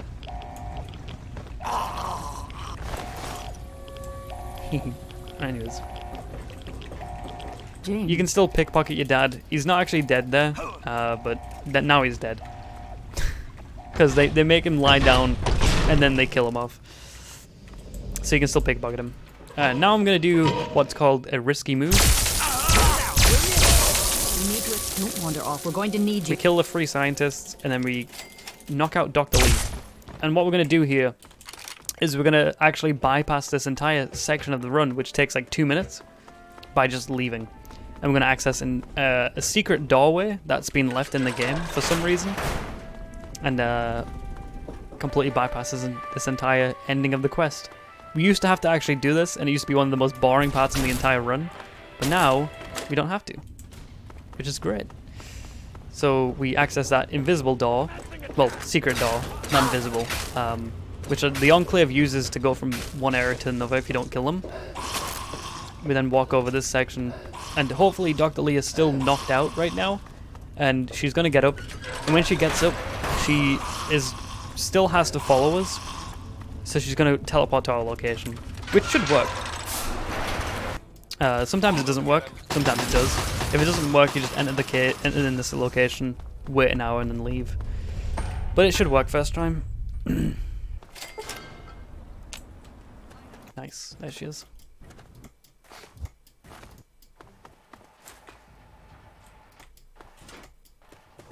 Cool. So then we get this quest. We don't have to actually enter the location, we just got a little lamplight.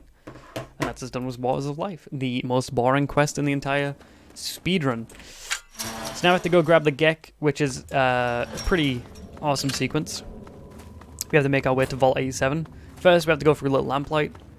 Hold it right there, lady. To get through a little lamplight, we just talk to this kid. We don't actually need Child at Heart, we just get it as a backup. Look, I don't just... But usually in this run you have 100 speech anyways. I get it as a backup because I think it's more safe. Alright, we're going to talk to him. He's going to open up Vault 87. We're going to wait. If you wait in this game, by the way, characters move to their destination, or at least like an hour along the way of their destination. So let's just say Dad wants to walk to Rivet City. If you wait an hour, he gets pushed like an hour along that path to Rivet City. So we can use that to get the characters that we want to reach a certain location to get there fast. So we wait an hour. Now this doorway is unlocked. Otherwise, we'd have to walk along with him. So yeah, that's perfect. Now we're in Murder's Pass, or Murder's Ass, depending on how you pronounce it. And then we're going to make our way to Vault 87, which is just up on top of this ridge. There's 2 Super Mutant Masters in this room.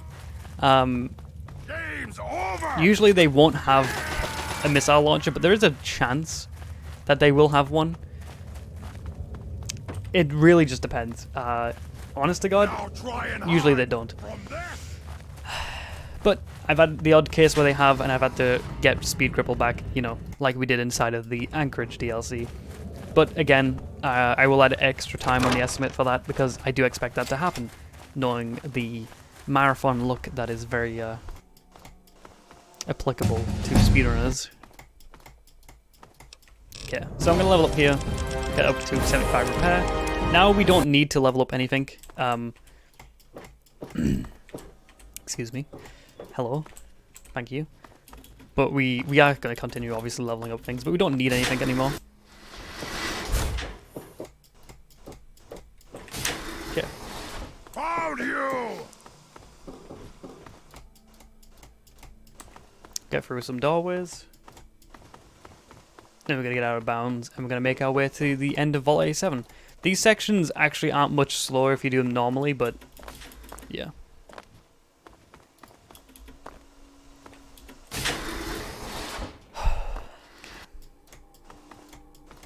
Please clip out of bounds.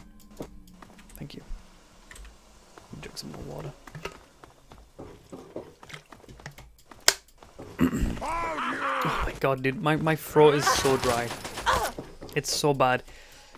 It wasn't this bad at the start of the stream, but since I've been doing this commentary, like, my throat has been drying up.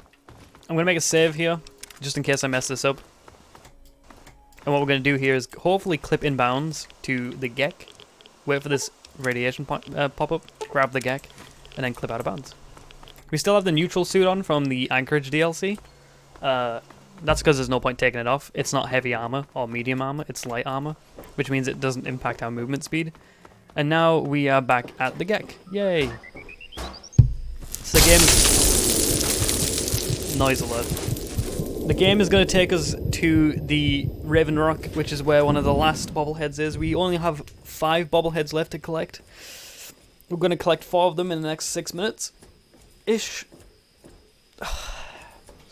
Neutral suit, Lamau, yeah. Alright, I just want to... Anybody new that's turned up Good in the last, like, soldier. 3 minutes?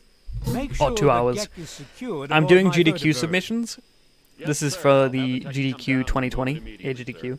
certain she's I'm going to be submitting unharmed? Fallout 300%. It might not get in, I don't know what's going to happen. I've never submitted a run before. Excellent. But I don't know how to Prepare her submit for runs, so I'm transport just doing this immediately. live and see how it goes.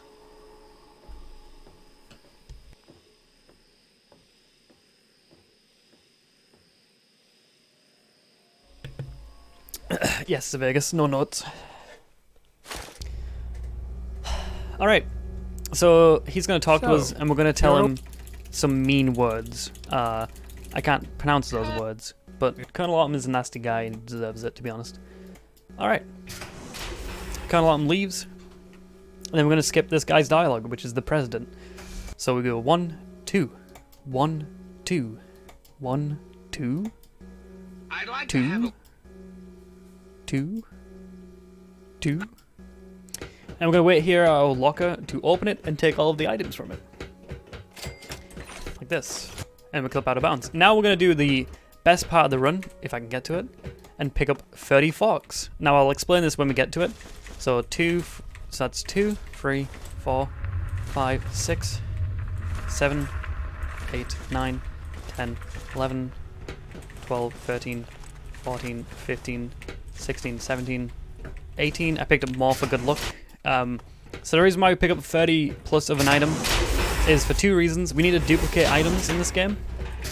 We need to duplicate stim packs for safety, and we need to duplicate Nuka-Cola Quantums for the Nuka-Cola Quantum quest, with the Nuka-Cola challenge. We could pick up 30 Nuka-Cola Quantums and complete it that way, but that's very slow. So we'd rather just duplicate the items and complete the quest that way. But we need to find a container that has a Quantum pre-spawned in it. And the only container that does that is the Nuka-Cola machine. So we've got to try and find a Nuka-Cola Quantum in a Nuka-Cola machine now to duplicate them, which is very hard to do because it has a 1 in 10 chance of spawning.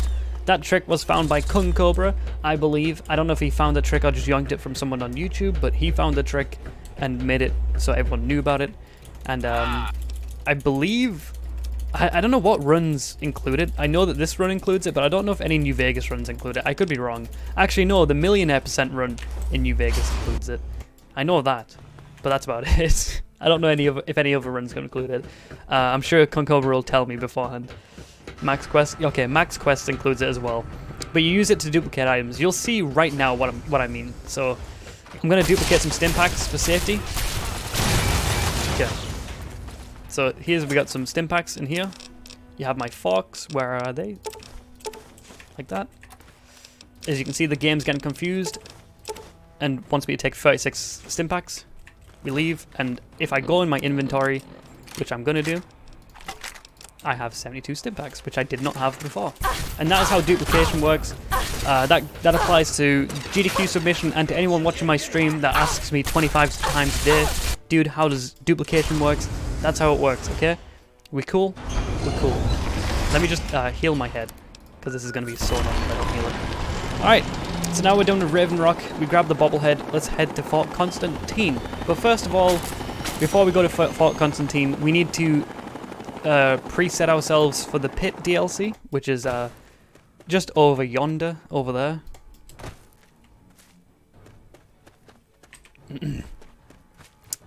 And what we're going to do is we are going to help rescue a guy who's going to get us into the pit DLC, and which means we actually have access to the DLC. You have to preset it up. It's, I believe, the only DLC that you have to have prerequisites for, other than Broken Steel, because Broken Steel you have to complete the game for. But other than that, I think we're fine.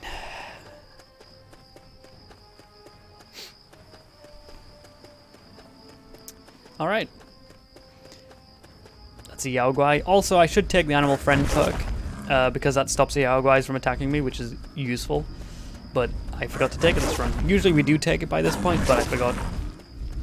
But that just stops Yaoguais from attacking us. Okay, I need to breathe. Ugh. Again, there's a lot of time for donations. This run will be like 3 hours and like 30 minutes in real time, so you'll have like tons of time for donations to be put in here and there, all that time and stuff. Whew.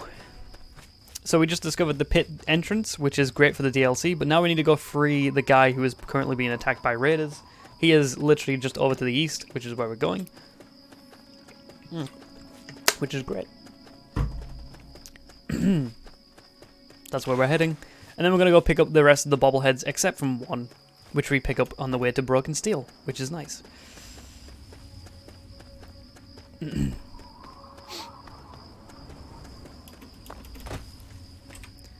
Oh, I'm getting a bit of a fucking headache. I'm going to be honest. Oh, my head is like flaring up and I don't know why. Alright, we're good. Okay, so this guy over here is being attacked by 3 angry people. And we're just gonna go whack him with the shish kebab. Basically, we need to help him. If we don't help him, he's not gonna be happy with us and he's gonna tell us to go away. So we actually have to help him. And then we're gonna make sure we pick this dialogue at the bottom so we don't accidentally have to find an outfit to get into the DLC. If you don't click the bottom one, you have to go find an outfit, which is it can be like, it can take like a minute if you don't know what you're doing. I know what I'm doing, so if I do click that, I'll be fine. But yeah, all right. So now we're going to Fort Constantine. That guy's got a missile launcher over there, so I'm going to be very safe here. I don't want him to shoot me with that. Don't want more bad luck in this run. We've already been shot with like 3 missile launchers, so the less the better. We got to be really safe with some of the Enclave, because the Enclave can walk around with missile launchers, and if they hit us, like I said, that is very bad luck. Oh, my stomach. Fuck. Yeah, I don't know what's going on with my stomach. Dude, I'm getting like... First I start off with a cold, now my stomach's playing up. God. Okay. Did I have like bad breakfast or something? Do not attempt to flee. Okay. Bobblehead. Justice Number 17. will be administered with Good to go. And then we're going to go to the Deathclaw Sanctuary, which is just to the south. Yeah, I think I had a bad breakfast. It must have been, dude. I don't know what's going on with me right now. Maybe it was that baguette that I had. Oh, Jesus. Oh, I'm actually dying. Again, we would have the Animal Friend perk because this northern section of the map is riddled with Yaoguais, and it's honestly better to just ignore them and have the perk than to have to deal with them. Like that. Although they do damage boosters, which is useful, but like really it's not. I do have stim packs now, so that's fine. I can just heal. Okay, so the Deathclaw Sanctuary sounds like a very scary place. The only thing that's scary about this place is the Enclave that's outside of it. The Enclave have sometimes will have a missile launcher, and again, we don't want to have to go back and get Speed Cripple again. So what we're going to do is we're going to purposely look and go around and lose time. Because, again, marathon safe strats. If this is a world record speedrun, I would just head to the left and chance it and hope for the best. But because this is obviously a marathon speedrun, you got to be safe, you got to be secure, you got to make sure that the run does not get messed over. So we're going to go to the right here, and I'm pretty sure that guy probably does have a missile launcher because all of those Deathclaws are dead. We got a gold split. Nice. Cool. This one. So we do lose like 10-15 seconds going the wrong way, but that's fine. So now we're heading over to WKML. We're going to pick up the bobblehead in WKML and then start the second to last DLC. No, the third to last DLC, because we still have the pit to do after Point Lookout. And at this point in the run, there's only like... So there's like 5 normal quests and 3 DLCs and 2 bobbleheads to pick up. At this point, we're kind of just taking off things left, right, and center. At this point, it is literally just the DLCs that take up a lot of time. And they usually aren't too hard to pump out, so it's fine. We're going to go to WKML. We're going to pick up this bobblehead here. We should be able to wait. Now? Nice. Cool. Get the second last bobblehead, and now we're going to go start Point Lookout. Point Lookout is just south from the Citadel. This DLC has, again, like 3 quests that we have to complete, and like 5 side quests. And obviously, because this is a 100% speedrun, we're going to do all 8 of those quests, which is like a lot of stuff to do. But I will explain it as I go along. I'll explain the tricks that we find and the tricks that we do, and it should hopefully be followable. Followable? I don't know how to word it. You should be able to follow what I'm saying, is what I'm trying to say. God. Okay. Oh, the game's glitching out. That happens a lot on the way over to Point Lookout. So what I'm going to do is I'm going to pull out my fists. If you are in the middle of punching, the game doesn't let someone talk to you. So like, because we're attacking, so we're going to ignore her dialogue and talk to Toby. Welcome, my friend. Or Toba. And we're going to buy 2 tickets.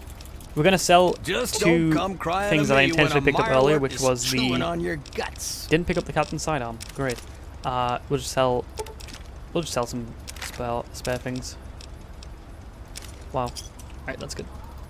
I'm supposed to have the captain's sidearm there, but I didn't have it. That's fine.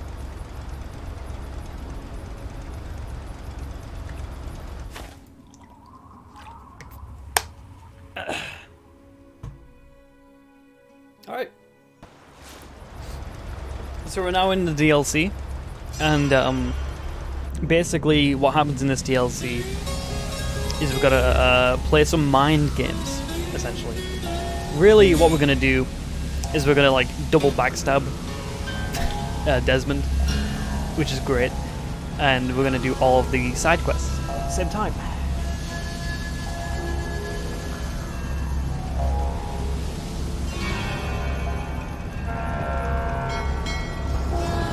Alright, my stomach has stopped acting up, so I think I'm good.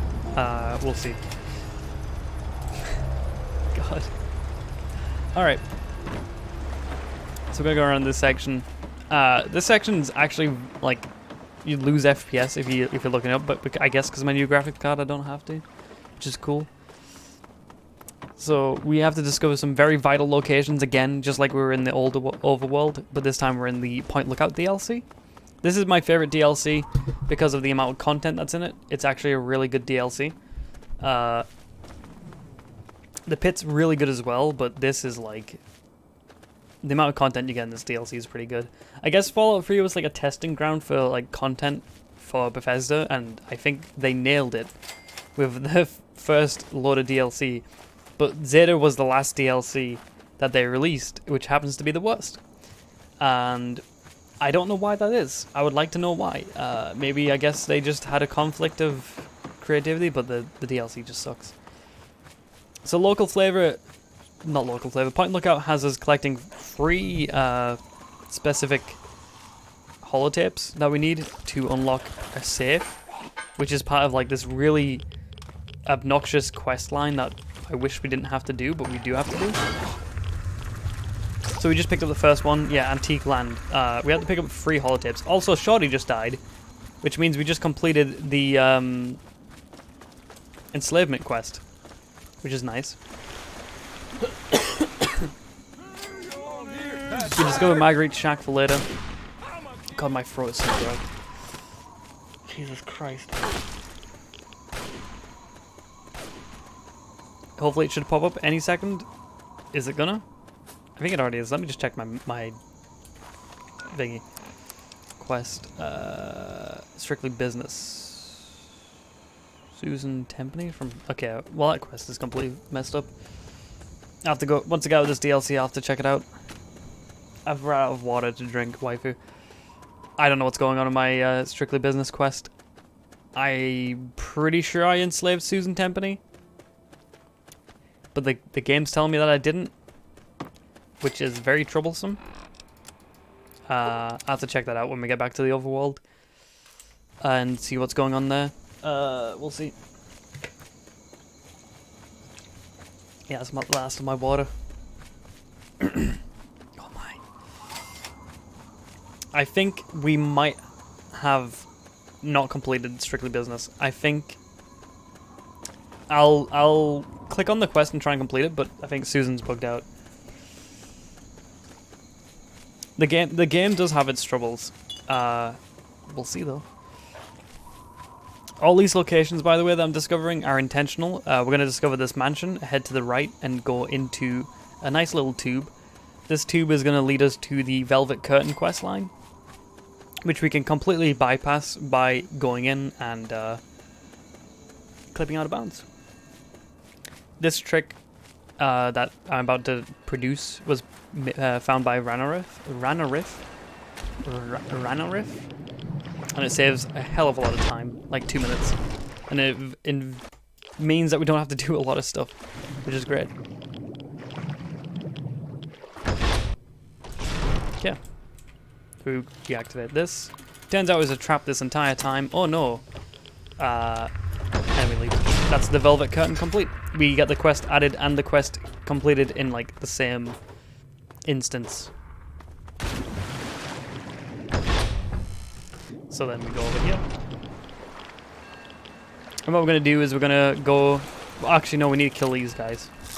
I forget about this. We need to make sure that we kill the Mylurk so we can fast travel. No, Red's dead. Red from Big Town dies if you don't have her on your side. I think Susan's still alive, I just didn't enslave her correctly. Or maybe I just need to go to a location. We'll figure it out. So now we need to go talk to Desmond, who is part of the DLC.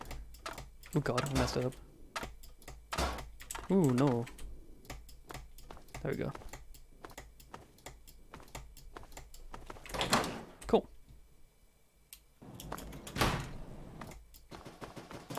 So what we're going to do is we're going to make our way over to this little, like, marker point.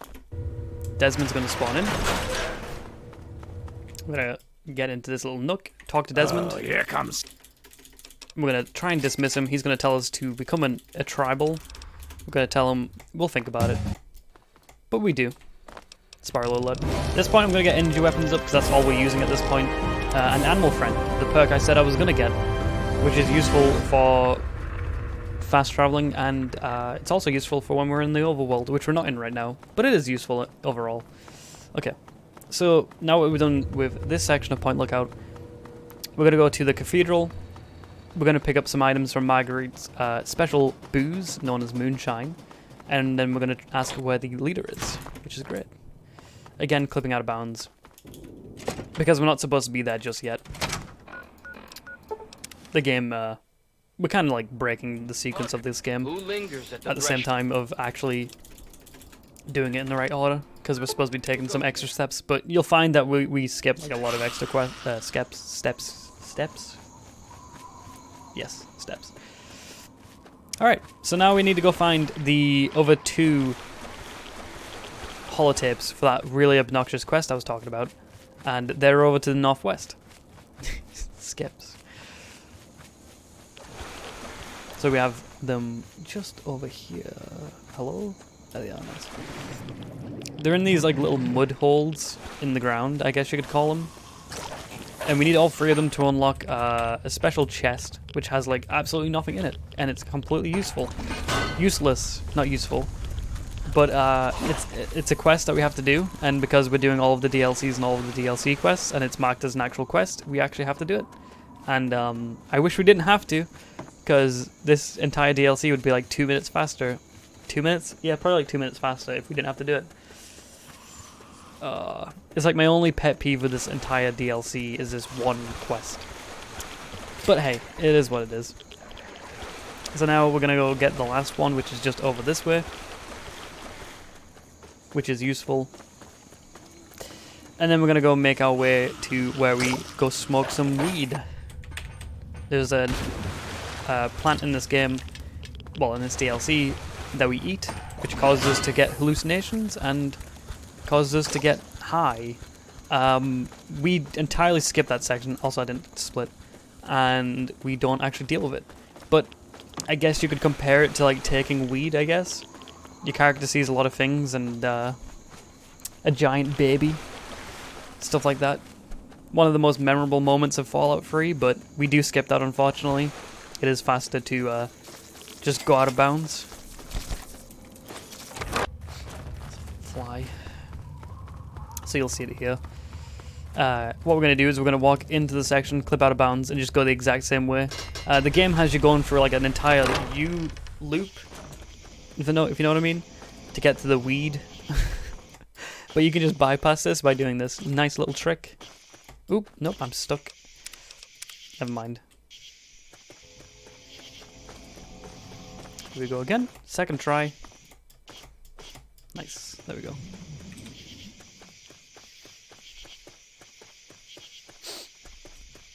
But yeah, and then we're gonna get up on top of this, get in bounds, and this saves. Like, this is huge time save. And we used to use like very inconsistent strats. But then I believe Noob Sam, I think it was Noob Sam or Kung Cobra. I'm going to say Noob Salmon found these very consistent ways of getting in and out of bounds. Actually, no, I'm going to say Kung. I think it was Kung. It was Kung, yeah, it was Kung that found it. God, I keep getting it wrong. Let's compare against, no, I'm comparing against averages. God. And then what we do here is we make a save. This is like the only inconsistent part, but like honestly, it's a lot better than it used to be. Yeah, nice. And that's us. So we don't have to hallucinate the baby or anything like that. We're good to go. Yeah, and the message you should get from this entire quest line is that drugs are bad. There you go. Stay in school. Okay. Yeah, I know, Kung. Oh, my throat is so dry. I feel like I need to cough up something. Okay, so now we're gonna find some extra materials like this yeast for Marguerite's moonshine, and then we're gonna talk to Keep your distance. Obadiah. Obadiah? Good. Obadiah? And he's gonna tell us to get this very dark, devilish book that we're gonna go grab. But just not yet, though. We gotta go talk to some people first. So we're gonna make our way into the tribe that we've gained access to. Truly, the He's gonna give us this amazing perk, which now lets us heal more damage from eating fruit. Yay! And we're gonna go pick 10 of these again from Marguerite's special moonshine drink. Should be enough, I think. Yeah, that should be enough. Looks Then we like talk to another Nadine. She's gonna tell us that we had our head split open, and we're gonna ask her to see the leader of a tribe. She's gonna tell us to go into a cave, and we're gonna leave. Basically, what we're doing is we're hitting all of the check marks in the prerequisites for the quest in order to get to the leader of the tribe, which is, you know, what we're doing. And then he's gonna give us permission to help him. We're gonna go blow up the house, and then once we blow up the house, we're gonna go confront Desmond and end the DLC. But then before that, we have to go grab the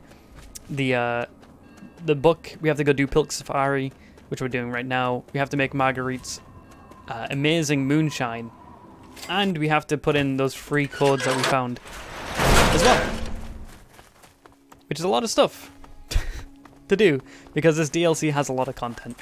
So now we're gonna go do Pilk Safari, which costs us 1,000 caps, which is why we made a lot of money.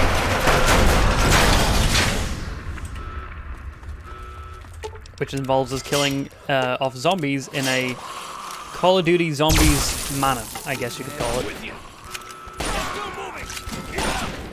You have these two guys with you. The longer they stay alive, the better, because they honestly do a lot of damage. Nice. So we want to make sure we come back and keep him alive like this, so that they don't die. Like, he's literally about to die to like a level 1 ghoul. They have like the worst AI ever. They're not really useful. Come back here. One of them just died, which is not good. You want to keep them alive because honestly them doing extra damage is really useful, but I think both of them just died. No one of them's still alive. Sometimes you get really lucky and they just like absolutely go on like this killing spree and they do amazing.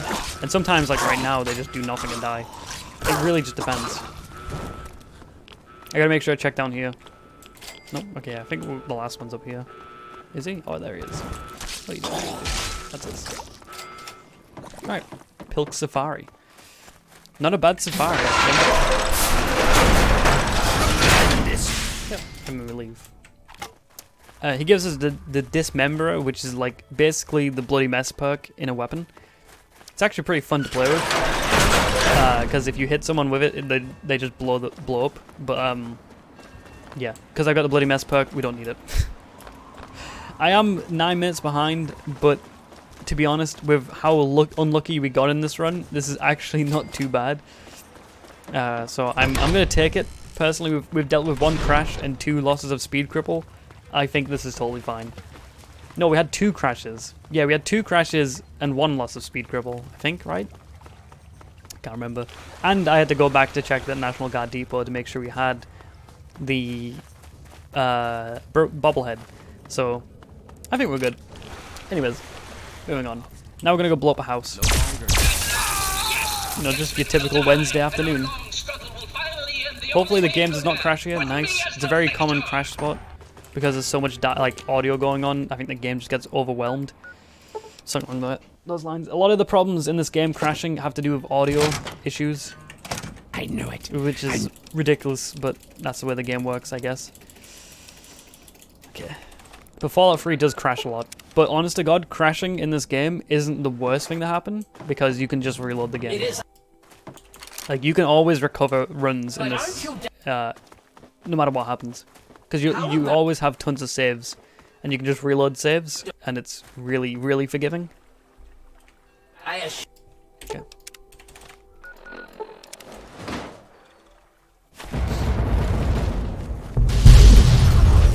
Alright, so that's a house blown up. Hopefully Desmond's still stood there. He is, nice. This happens sometimes. Don't know why. The ritual site. So now we're gonna go get the specific evil item that he wants from us. That's Obadiah from the mansion. And what we're gonna do is we're gonna pick this up, leave, go enter the free holotapes that we picked up, the obnoxiously annoying ones that I was telling you about. We're gonna put them in, and then we're gonna leave, make some moonshine, and then we're good to go. There's a lot to this DLC. I got a really useful question in chat about frame perfect runs. There is no specifically frame perfect runs in this, frame perfect tricks, but there are like a couple of frame perfect tricks, if that makes sense. Like you have like a 4 to 5 trick frame window. Usually it's all about just aiming for the right pixels, getting into like doing the right movements to clip through walls and stuff. There are some difficult clips, there are some difficult tricks, but overall your practice is memory and practice is what's important to this run. Memorizing speech, memorizing items, memorizing like locations to go to. It's all just like a mesh of putting things together, mixed in with knowing where to clip and what to do. Now here's the quest that's really annoying. 50 XP, by the way. You get 50 XP for that quest, and it's useless. The book. Okay. Yeah, another fun fact about this DLC, by Kongi in chat. There's enemies in this DLC called creepers. Can I get an "aw man"? You ain't have the look. And now we're gonna make our amazing moonshine. We're gonna give her all of the items we need. So we take the penga fruit, the yeast, and batteries. Never knew batteries were in moonshine, but I guess so. Alright. So we have to wait 24 hours. We might as well sleep because the bed's right there and we need to get our HP back sometimes. It's just a good habit to sleep instead of waiting if you can. Because healing is more important than standing still for 24 hours. Talk to my... Oh, she's in bed. That's a bit unlucky. Good thing, sweet. Then we leave. And then I'm going to try and fast travel immediately. Nice, it worked. That trick is hard to do because usually it won't work. That's it. If you pull up your pit boy really fast, it doesn't matter who's there, you can always fast travel. But it's very hard to do in certain situations.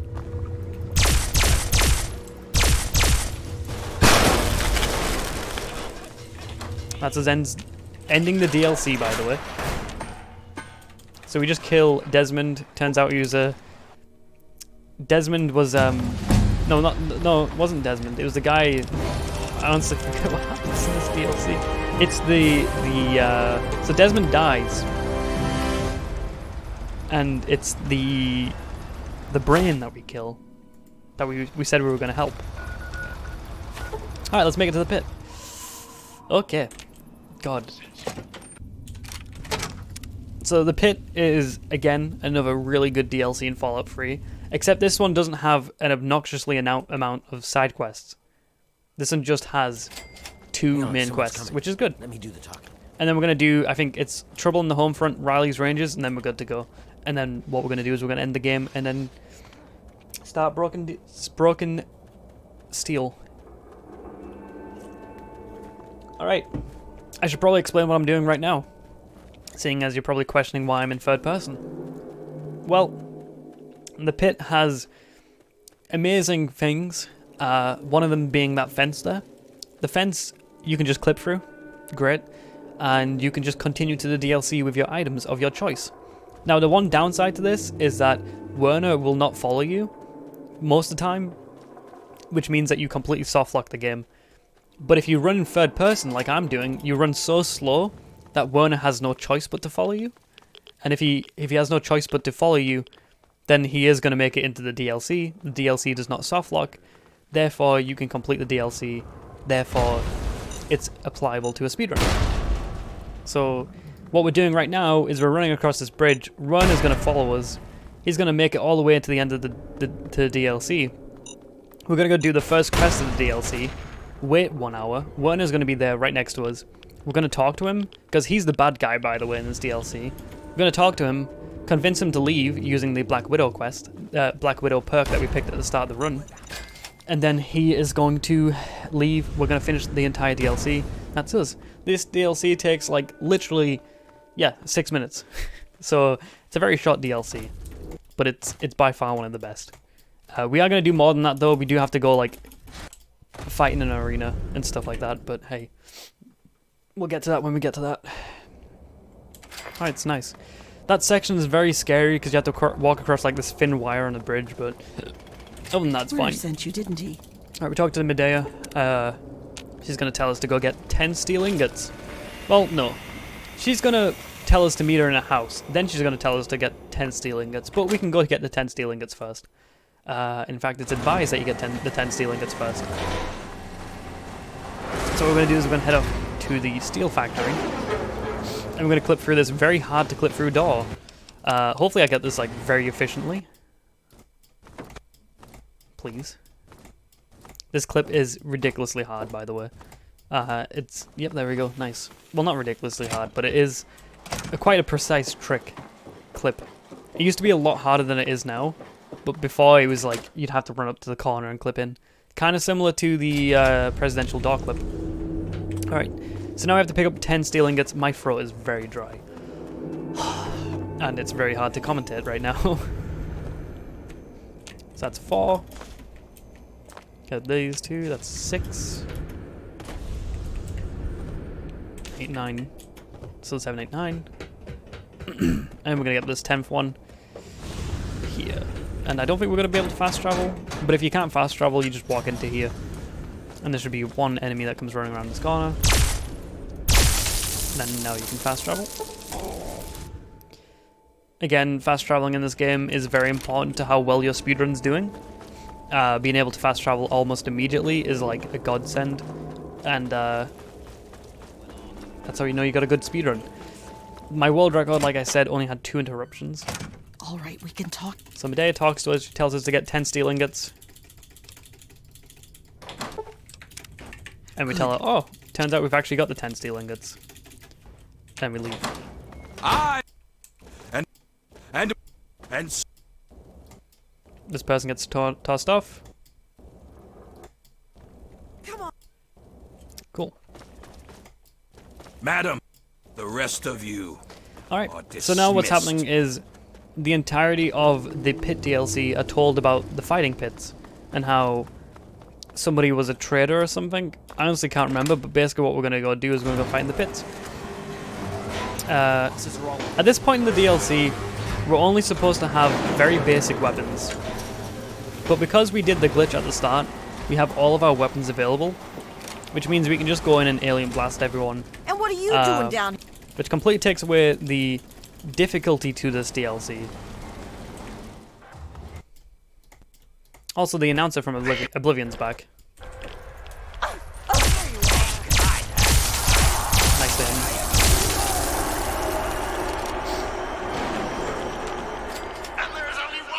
Nice. Wow. You again? So we have 3 lots of enemies to kill. This is the second lot, which is just these very 2 easy guys. And then that's the, what's it called? The Bear Brothers? Yep. And then we got Gruber, Not bad, Grinder. Not who is the big bad guy. you again. He's very easy to kill. Hopefully we can kill him with the barrels. Oh, close. He can get one shot by... Excuse me, sir? He can get one shot by the barrels, but... Yeah, it doesn't work sometimes. Okay.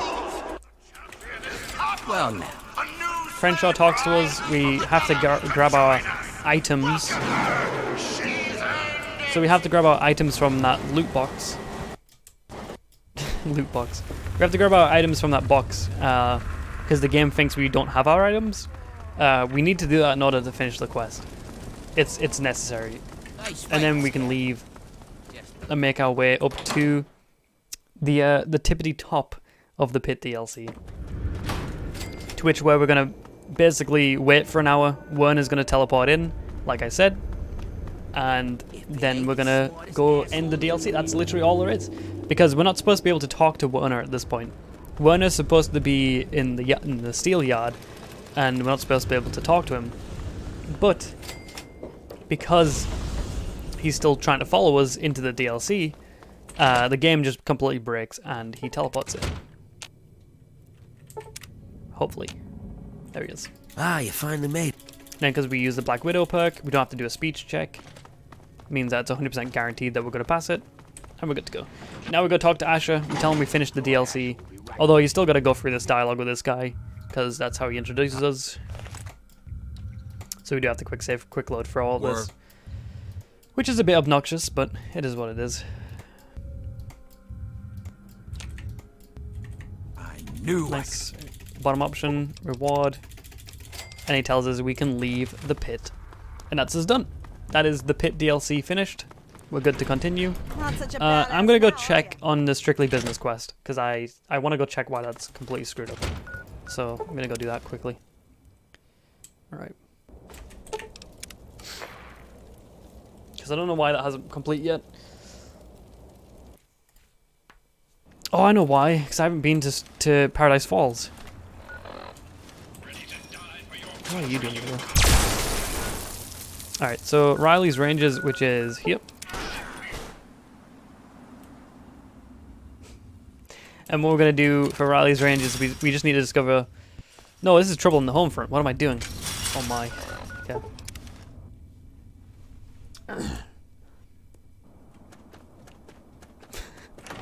Imagine not knowing where you're going.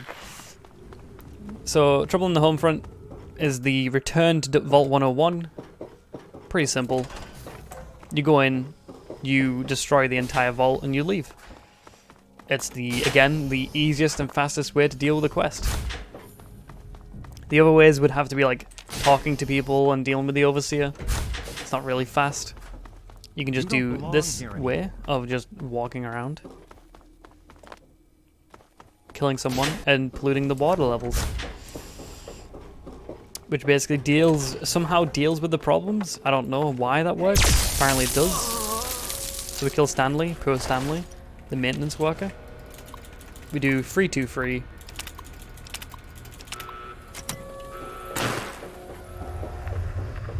And then we do kill the overseer. We still kill the overseer. Just because we don't want him to talk to us. I think that's the overseer, right? I could be wrong. Then we leave. And in the process of leaving, entire water in the vault is completely screwed.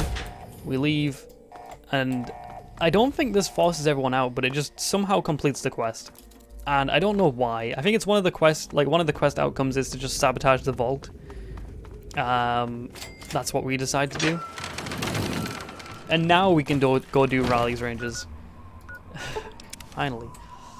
Okay. Riley's Ranges is a very long quest, so this one's like 5 minutes long. So, oh, what am I doing? This way. But we gotta go discover Cherry Chase North first. Get up, nice.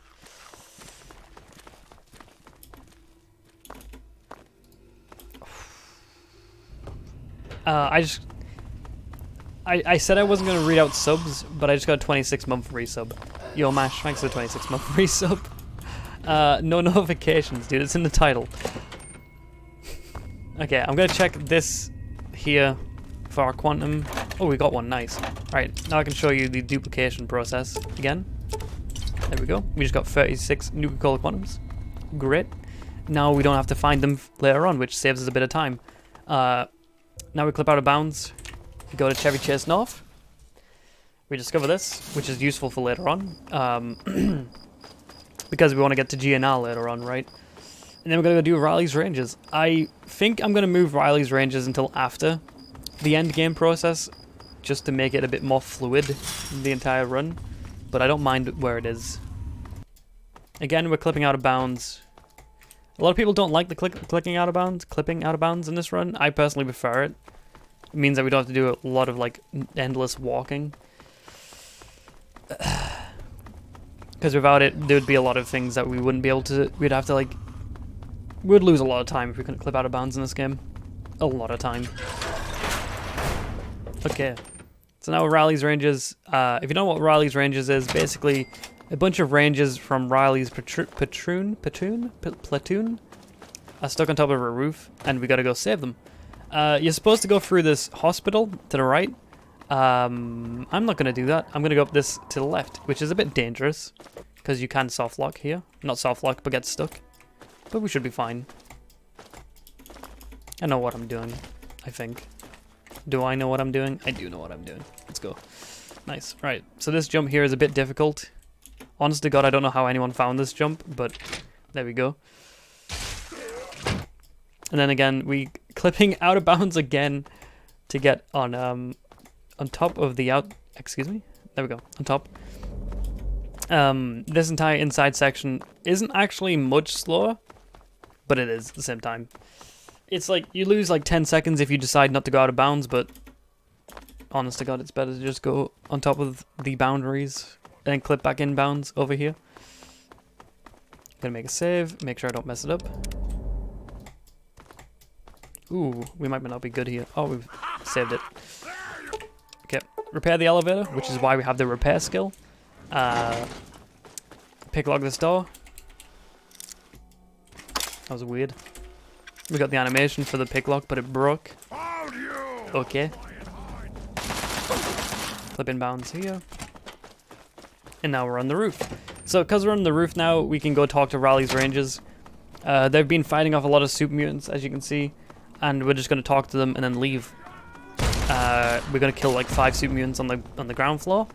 and then we're good to go back to Riley. Hey, you! Get your ass. The reason why we get the fishing battery Come on, pay more is because we don't want to sit here and do a firefight. We just want to do this, which is useful. Cool.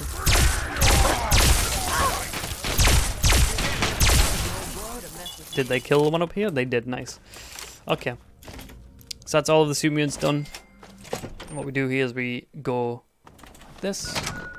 Go to Anacostia Crossing. And we're pretty much done with Riley's Rangers. Nice. That's probably one of the most like easiest places to lose your run, to be honest, which is fine. But yeah, it's a very unforgiving quest. Okay.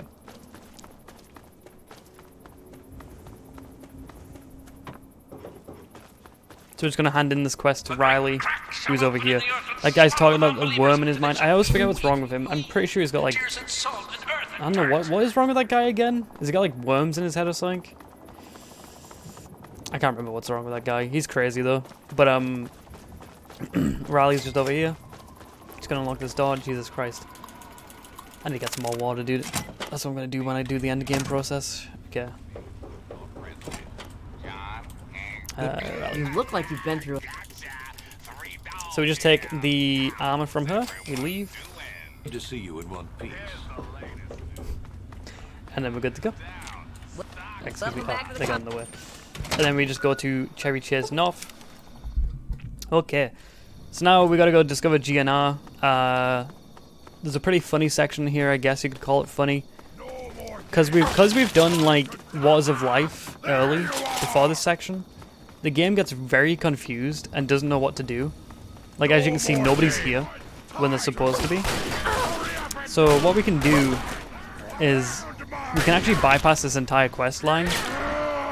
We don't have to like actually clear out the behemoth that's here, you know, because the game thinks we've already done this quest because we've done the quest after it.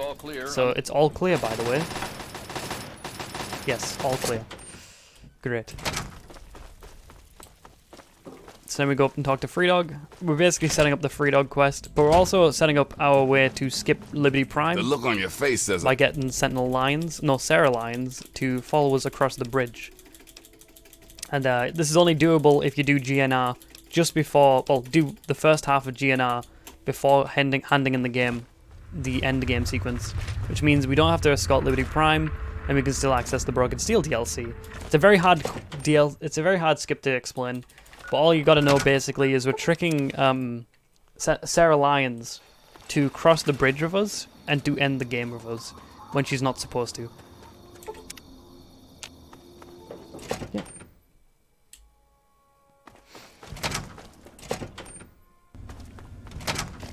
So now we're gonna go end the game. We've got to go through some more dialogue first though.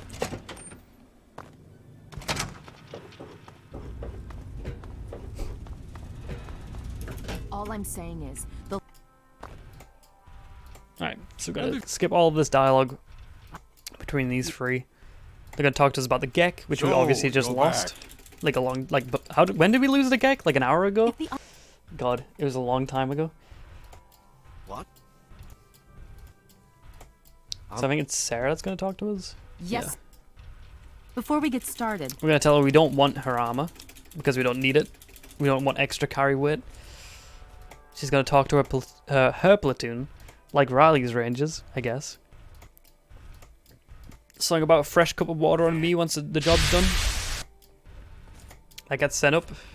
There he is, Liberty Prime. See you later, fellow comrade. And he's off.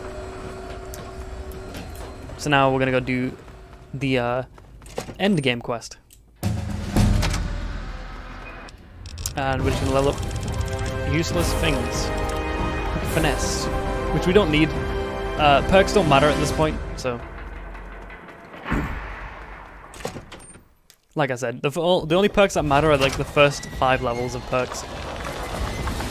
So now what we're going to do is Liberty Prime's over there, and we're just going to go straight to Jefferson Memorial. So I can quickly explain this, I guess. In order to access Broken Steel, you have to end the game properly. You have to end the game with you and Sarah Lyons talking to Dr. Lee. That's the only way you can access Broken Steel. So you can't just clip in bounds and press 216, which you can do in other speedruns. In this run, you have to actually end the DLC properly, or end the game properly. So what we're doing is we're tricking Sarah Lyons to end the game with us when she's not supposed to, by confusing her AI to follow us into the Jefferson Memorial when she's supposed to be across the bridge with Liberty Prime, because we're supposed to escort Liberty Prime across the bridge, which is a very long, tedious thing to do. So it's faster to just glitch the game out and get her AI to cross the bridge for us, which lets us end the game properly. Which is good. Which obviously lets us access Broken Steel. So what we do is we go here, talk to her, enter back in again. And now we're going to convince Colonel Lawton that he's an idiot. And then he's going to leave, she's going to come in. And then we're good to go.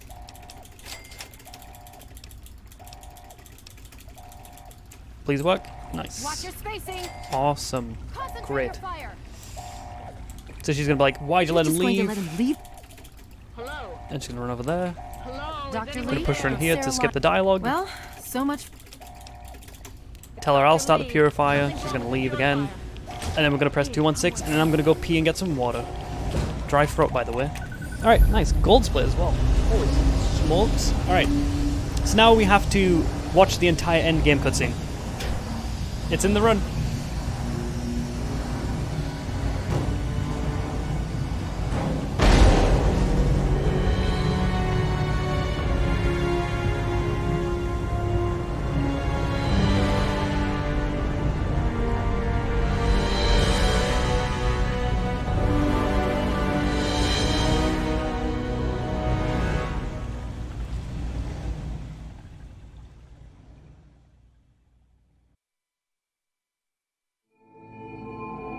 And so it was that the lone wanderer ventured forth from Vault 101, intent on discovering the fate of a father who had once sacrificed the future of humanity for that of his only child.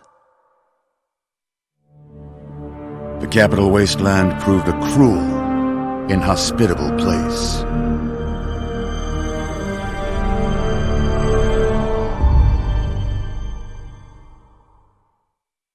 But it was not until the end of this long road that the lone wanderer learned the true meaning of that greatest of virtues, sacrifice. Stepping into the irradiated control chamber of Project Purity, the child followed the example of the father, sacrificing life itself for the greater good of mankind. Thankfully, when selected by the sinister president to be his instrument of annihilation, the Wanderer refused. Humanity, with all its flaws, was deemed worthy of preservation. The waters of life flowed at last, free and pure for any and all. The capital Wasteland, at long last, was saved. So ends the story of the lone wanderer, who stepped through the great door of Vault 101 and into the annals of legend. But the tale of humanity will never come to a close, for the struggle of survival is a war without end. And war never changes. No, the end game cutscenes don't differ in size, I believe. Maybe they do. They wouldn't make that much of a difference, though.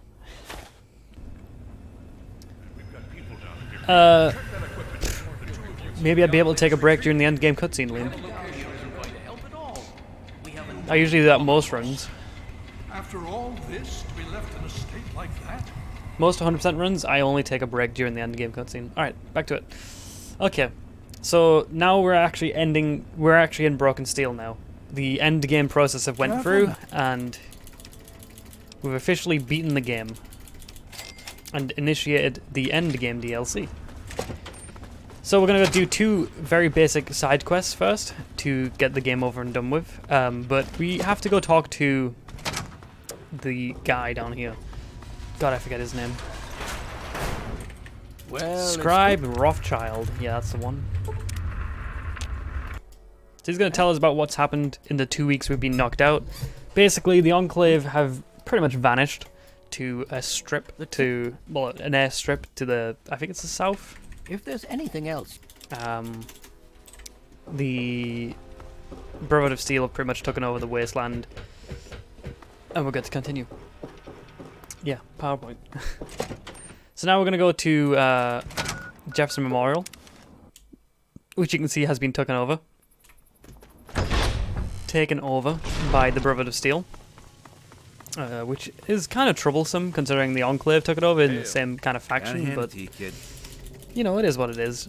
Now we're going to get 2 quests from this guy, and they're both about Megaton and about caravans. Taken over. And what we're going to do is we're going to go do the Megaton cult quest, which is very simple. All we do is we just kill 2 people. Simple stuff. And yeah, and then we're going to go do Waterway, which is the caravan quest. Basically, the 2 things we do are as goes as this, like we deal with this cult, and then we go deal with the caravans. This cult is very simple to deal with. We just kill this guy outside, get his key. Got the wrong key, god damn it. Go down here, kill this person. Nice. Got it. First try. Then we go to Rivet City. And we have to go talk to the official here. Ask him about the waterway and who's been stealing the water. You're here looking for water. Yeah, who's been stealing the water? This. And then we go to the Citadel. Also, because we didn't end the game properly, the game still thinks we're in the end game sequence, as you can see. Also, oh, never mind. I messed it up already. So we're still kind of under attack. I'm pretty sure you could probably find Liberty Prime, right? Is he still there? I don't know if he is. No, I don't think he's still there. But basically the game is still in the end game cutscene because the game thinks that we're still trying to end the game, even though we've already completed it. Very confusing stuff, but we should technically still be escorting Liberty Prime to the Jefferson Memorial at this point, which is why the game is, again, so confused. Alright, so we've got these 2 bandits to deal with. We pick up this new meeting place. And then we're going to try and find somewhere where we can fast travel, which should be around here. There we go. And we pop this. Split Jack is going to tell us about Wilhelm's Wharf, where we can just, again, take down the entire gang. That was pretty bad, to be honest. Cool, that's us. And then we go to Rivet City. We've dealt with the people stealing water, because they've been stealing the water that's been used to transport to Megaton and stuff like that. So we took down the water people. Then we go to Jefferson Memorial, and we go hand in both quests. The second one being a lot more tougher than the first one. Then we go place down the Galaxy News radio disc, which is fine. Remember, we picked that up like ages ago. Alright, we stopped both of them. Nice. If you want in, ride out with the next ambush. Stash the water when it's done. Regulars will show you. Still talking to us about that. Get up to Grandma Sparkles. Alright, Galaxy News radio, which is here. Grandma loves visitors and keeps her mouth shut. That, and she cooks. So we're nearly, yeah, we're like in the end game process now, pretty much. We're just cleaning up any quest, anything we have to deal with. It's Mirelurk stew. If you forget it, don't bother coming. I think Strictly Business still needs working around as well. I gotta look at that, but I think that's good. 8 minutes behind, huh? What am I behind on world record? 10 minutes behind world record? Oh my goodness.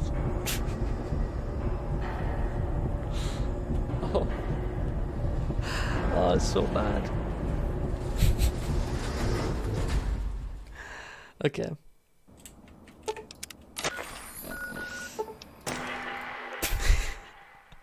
Alright, so now we're gonna go do Akrakura, which is a very small quest, again, inside of the Broken Steel DLC, which involves this guy stealing, yet again... Hello there, like, people are just, like, messed up in this DLC. We got a group of people stealing water, a group of people telling them to praise the atoms. And we've got this guy selling irradiated water as clean water when it's not. You know, like, messed up people. But now Free Dog's dish is fixed, and he can now speak to the entire Wasteland, which is great. It only took us 2 hours and a half to finish it, you know. Usually people get that quest complete within the first half an hour of the game, I guess. I'm not too sure. But yeah, now we're gonna go deal with getting evidence that this guy is like trying to sell dirty water as clean water, which is what he's doing. So we're gonna go down here, kill this one guy wearing a wig. Where is he? Take the bottling instructions.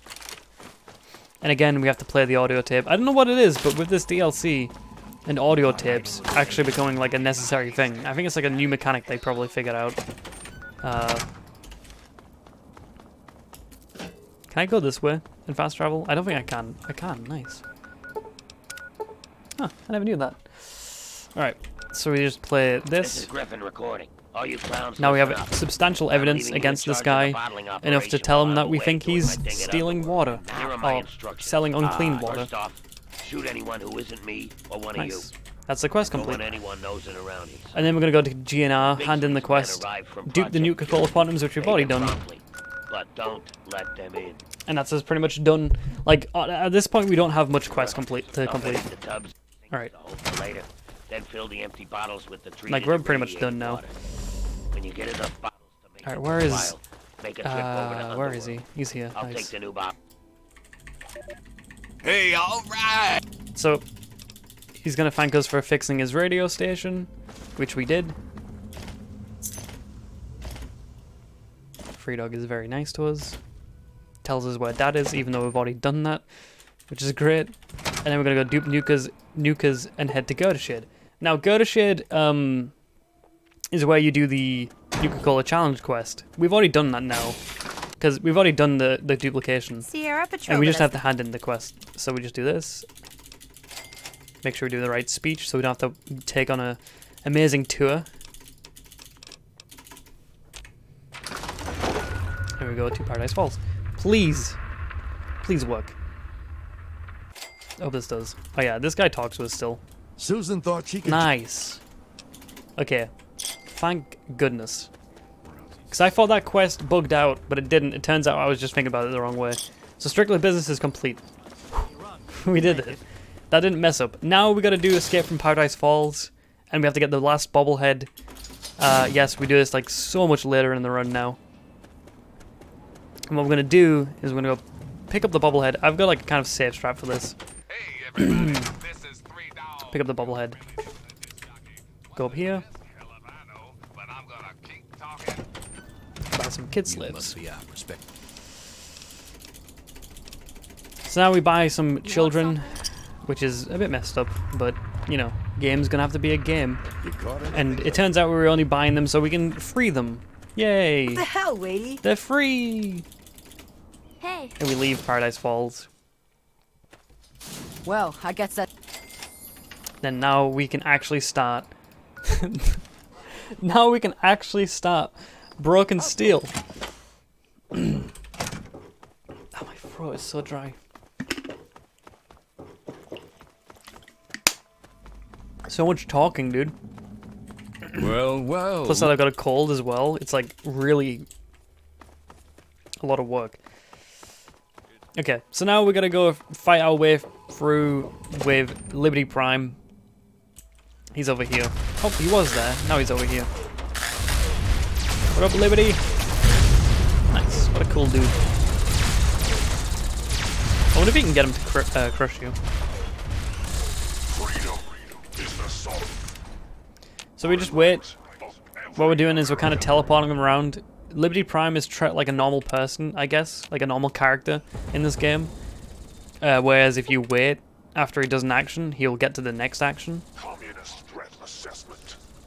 So we So we got to listen out to his audio, figure out where he is, what he's doing, skip time, and he'll be finishing it.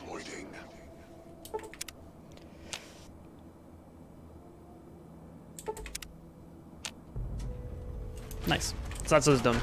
And now the Enclave are doing a big airstrike. But basically, if you don't do that, like we save like a minute by waiting and getting to skip all this. It's pretty big time save. I'll use Liberty Prime as a meat shield. All personnel should reach minimum safe distance immediately. We still have our stim packs bound, which is like useful because broken steel is when you start to take a lot of damage, and that is when the damage starts getting laid down on you as a character. Initiating core shutdown as per emergency initiative 268229. Alright.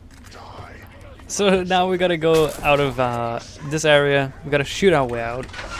And the whole point of this is to get information on what the Enclave is up to, which is pretty simple to do. We just break our way through. Again, we've got lots of stim packs so we can heal if we need to. We're basically unkillable, invincible. We ain't gonna die, is what I'm trying to say. Which is nice. So we're just gonna run past all of these guys. Inkillable, yeah. Unkillable, invincible. Choice of words. We do have to wait for these doors to open, so it's kind of like safe to hide behind pillars. Because you take a lot of damage from miniguns. Alright, so we grab this information. This one. Sorry, I was picking the wrong one. We got 2 stim packs there. And hopefully the animal friend perk comes in useful here. Hopefully. Nope. It's probably a robot or something. Nope, it's a rad scorpion, which is apparently not an animal. I guess it's an insect, right? That makes sense. So now we're gonna go back, tell him that Liberty Prime died. And then he's gonna tell us to go retrieve the Tesla coil. Then we gotta take a train ride. Then we finish Broken Steel, and then the run's finished. There isn't much to do left, but there is a lot of difficult areas to navigate through. Hopefully these 2 guys are in the same room as each other. That would be very useful. I think they're not. No, they are. That's great. In the Evergreen Mills. So we tell him that Liberty Prime's dead, which is Rothschild's like child, pretty much. Talk to this guy. Hail. And we leave. That's the death from above complete. And then we're gonna go talk to Paladin Tristan. Tristan is in his quarters just up here. Alright, Tristan. Nice work. He's going to tell us to go to Old Olney, which we have discovered, because we discovered that very early on in the run when we killed those Deathclaws. Well, when I nearly got killed by Deathclaws. So we go to Old Olney, we head to the right. What we're going to go do is grab the Tesla coil that's placed underneath Old Olney. There's a lot of Deathclaws in this area. This is supposed to be like the last DLC you do, obviously, which is why there's Deathclaws. But we should be fine. So again, more clipping out of bounds. Every time we're in a section like this, we pretty much always clip out of bounds. And then we're gonna go over here. Big Deathclaw at the end of the tunnel. We just get past him. Pull out a ray gun. And we're gonna kill his ghoul so he doesn't talk to us. Again, a valid reason to... Never mind. But then we're gonna go up here. This Deathclaw is waiting for us. We're gonna get past that. Again, we're gonna clip out of bounds. Nearly there, I swear. Okay. There's like this little section of flooring that we can jump on. Hopefully I get it.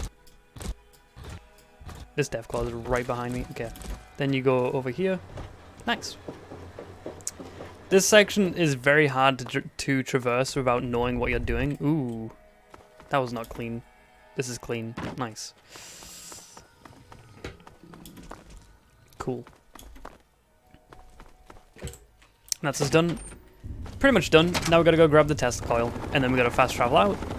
Take the train. Ooh, okay. I don't know what else going on. All right. So what we're gonna do is we're gonna get up here. These guys are gonna be shooting at us. I'm gonna close this door. Should be rude. Rude. Clip out of bounds again. So I guess I can explain what happens when you clip out of bounds. The game has like failsafe to stop like items from just falling out of bounds, and that failsafe has a reset point, which basically means that if you go out of bounds, the game puts you at a reset point or center of cell, which is what we call COC, which is what we use to teleport across the map when we clip out of bounds. Where is this death claw? Hello? Okay, never mind, there is no death claw. Nice. Hey, we saved 2 seconds. So now we're gonna go do train ride. Again, we're gonna go back to Paladin Tristan. There's a lot of going back and forth in the Broken Steel DLC. Yikes. It's a screaming child in the background. We did find the Tesla coil. Okay. So what we're gonna do then is go here. I always forget where I'm supposed to go. And when we get here, we're gonna make our way just over towards the White House, as you can see. Hopefully this guy is not gonna hit me with a missile. We'll see. No, we're good. Okay. Basically, it's like a heavy-duty robot that comes out of that Enclave ship that can just like hit you with a missile, depending on how unlucky you are. I've been very unlucky this run, so I didn't want to add insult to injury, but apparently we're good. Okay, so metro station. We're gonna go through the metros, get our way to the train ride, get the train ride all of the way to the airport. Sorry about that child in the background. I'm gonna mute my mic in a second, because that is very loud. She's literally just screaming. Jesus Christ.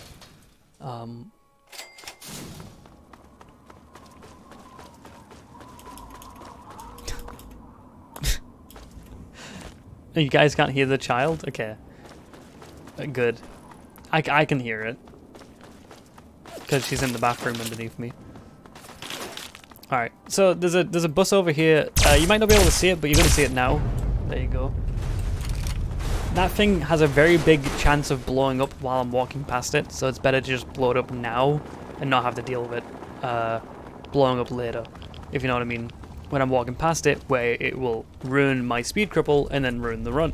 So we blow that up out of safety. We don't have to blow it up. You can get away with not blowing it up. If you don't have enough ammo, you don't blow it up, but you always want to. You always want to save ammo specifically for that bus. I've lost like a good chunk of runs to that one bus, like stupid stuff.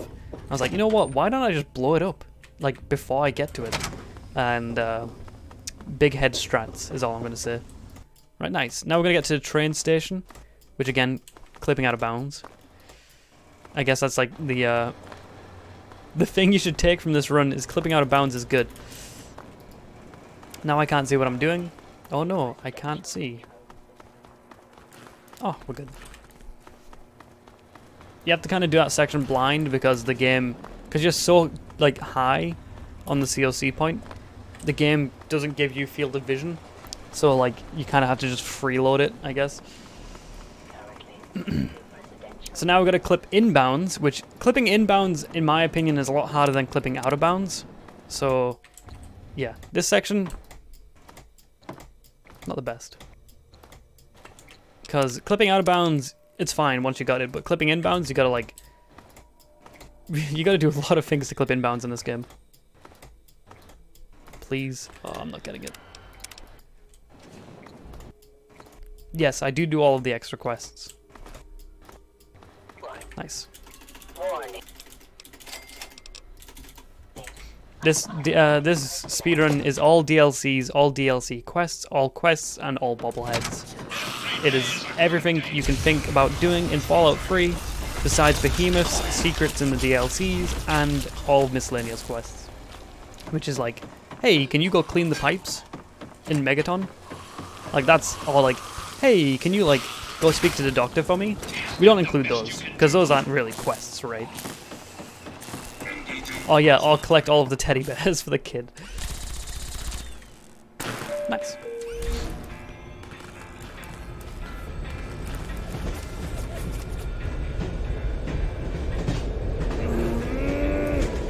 We got Canterbury Commons. Canterbury Commons. We went to Canterbury Commons, right? Yeah. We already did the Superhuman Gambit.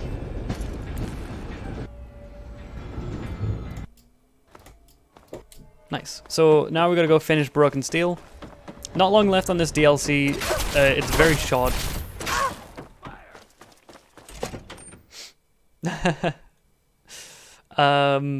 I could do, yeah, that could be a donation incentive, right? A donation incentive for a GDQ run could be that I could like toggle free cam and show you the helmet, the train helmet. That's a pretty good one. I'm gonna make a save. I can't. Oh, I've got to save anyways. It's fine. Okay, I can show you after this.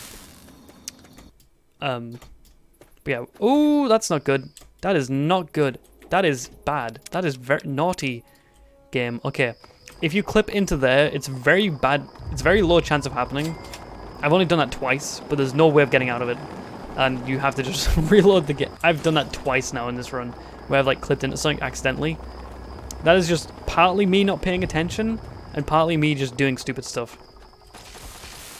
Alright. So we're gonna clip through this fence. Successfully this time. Nice. Not through the wall to the left.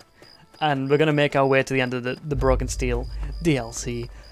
There is one last jump to do, which I found, I think it was the end of last year. And it's a very cool jump that I found myself. It's probably the biggest thing I've contributed to this game. And that's called the Broken Steel Tesla Cannon Jump. Officially sponsored by Tesla, or Elon Musk himself. You can send him a message on Twitter. He even said to me that he would sponsor this jump. Just this jump. And it's pretty cool. So what you do is you drop the Tesla cannon, you jump on it, and you grab the door early, which means you don't have to walk all the way over there, or go all the way down here and access it. You can just like bypass that and it saves like 50 seconds. Which isn't a lot of time, but you know, I'm proud of my discoveries. Like I should be. Alright, where is it? Tesla cannon. That might work. Ooh, there it is. I somehow got that. Okay. Nice. So there you go. That's the Tesla cannon jump.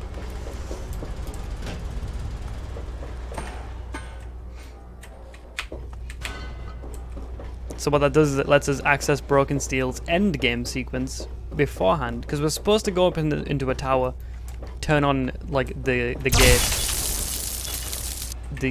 the ramp, and get our way into this area, but you can just like do what I did. It's pretty cool. Couldn't see what I was doing.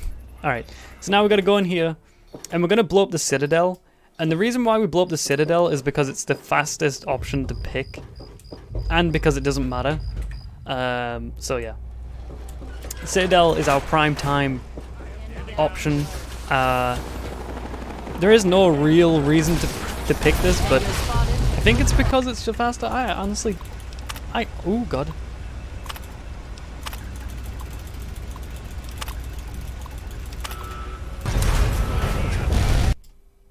Quick. Right, nice. Okay, so the Citadel is blown up. It's over with. The DLC is over with. The run's over with. But the run does not finish until we place the bobbleheads on the bobblehead stand at the end of the run. We're so close. Really close. Surprised to see me? Oh yeah, Sentinel Lines is fine. She's now called Sentinel Lines instead of Sarah Lines, by the way. She got upgraded. She's promoted. Round of applause for Sarah Lines. And now we're in probably one of the most awkward voice acting scenes in the game's history. Let me try this. Citadel Control, come in. This is Ryan 1. Citadel Control, where the heck are you? There must be a malfunction or something. So the Tesla cannon jump saves 50 seconds. Hang on. I timed it. I think it's like 53 seconds. Alright. So that's the run. I would love to see this in GDQ. There's tons of downtime to talk about things, to ask for donations, and to have announcers read out things. It would be a very comfy run to do. I hope this, out of all my runs, I hope this one gets in the most, but it probably won't because of how long it is, and I can understand that. But yeah. My first time submitting runs to GDQ. So, wish me luck. Yeah, main incentive is that there's a lot of downtime. Okay, so that's all bobbleheads. I'm gonna push time now. So now, it's when the last quest comes in. I will check my quests. I don't have any more. I should have 58 quests. Boom. That is a full 100% run, 58 quests, and 20 bobbleheads. That is what 100% would look like. Kinda. I hope it would be better at the event. But hey, at least I got a submission video done. Where is Wadsworth? Let's kill Wadsworth. Cool. Alright, so there it is. There's the run. Thanks for watching it, Mr. Submitter, or person who works for GDQ, I guess. Thank you, and goodbye.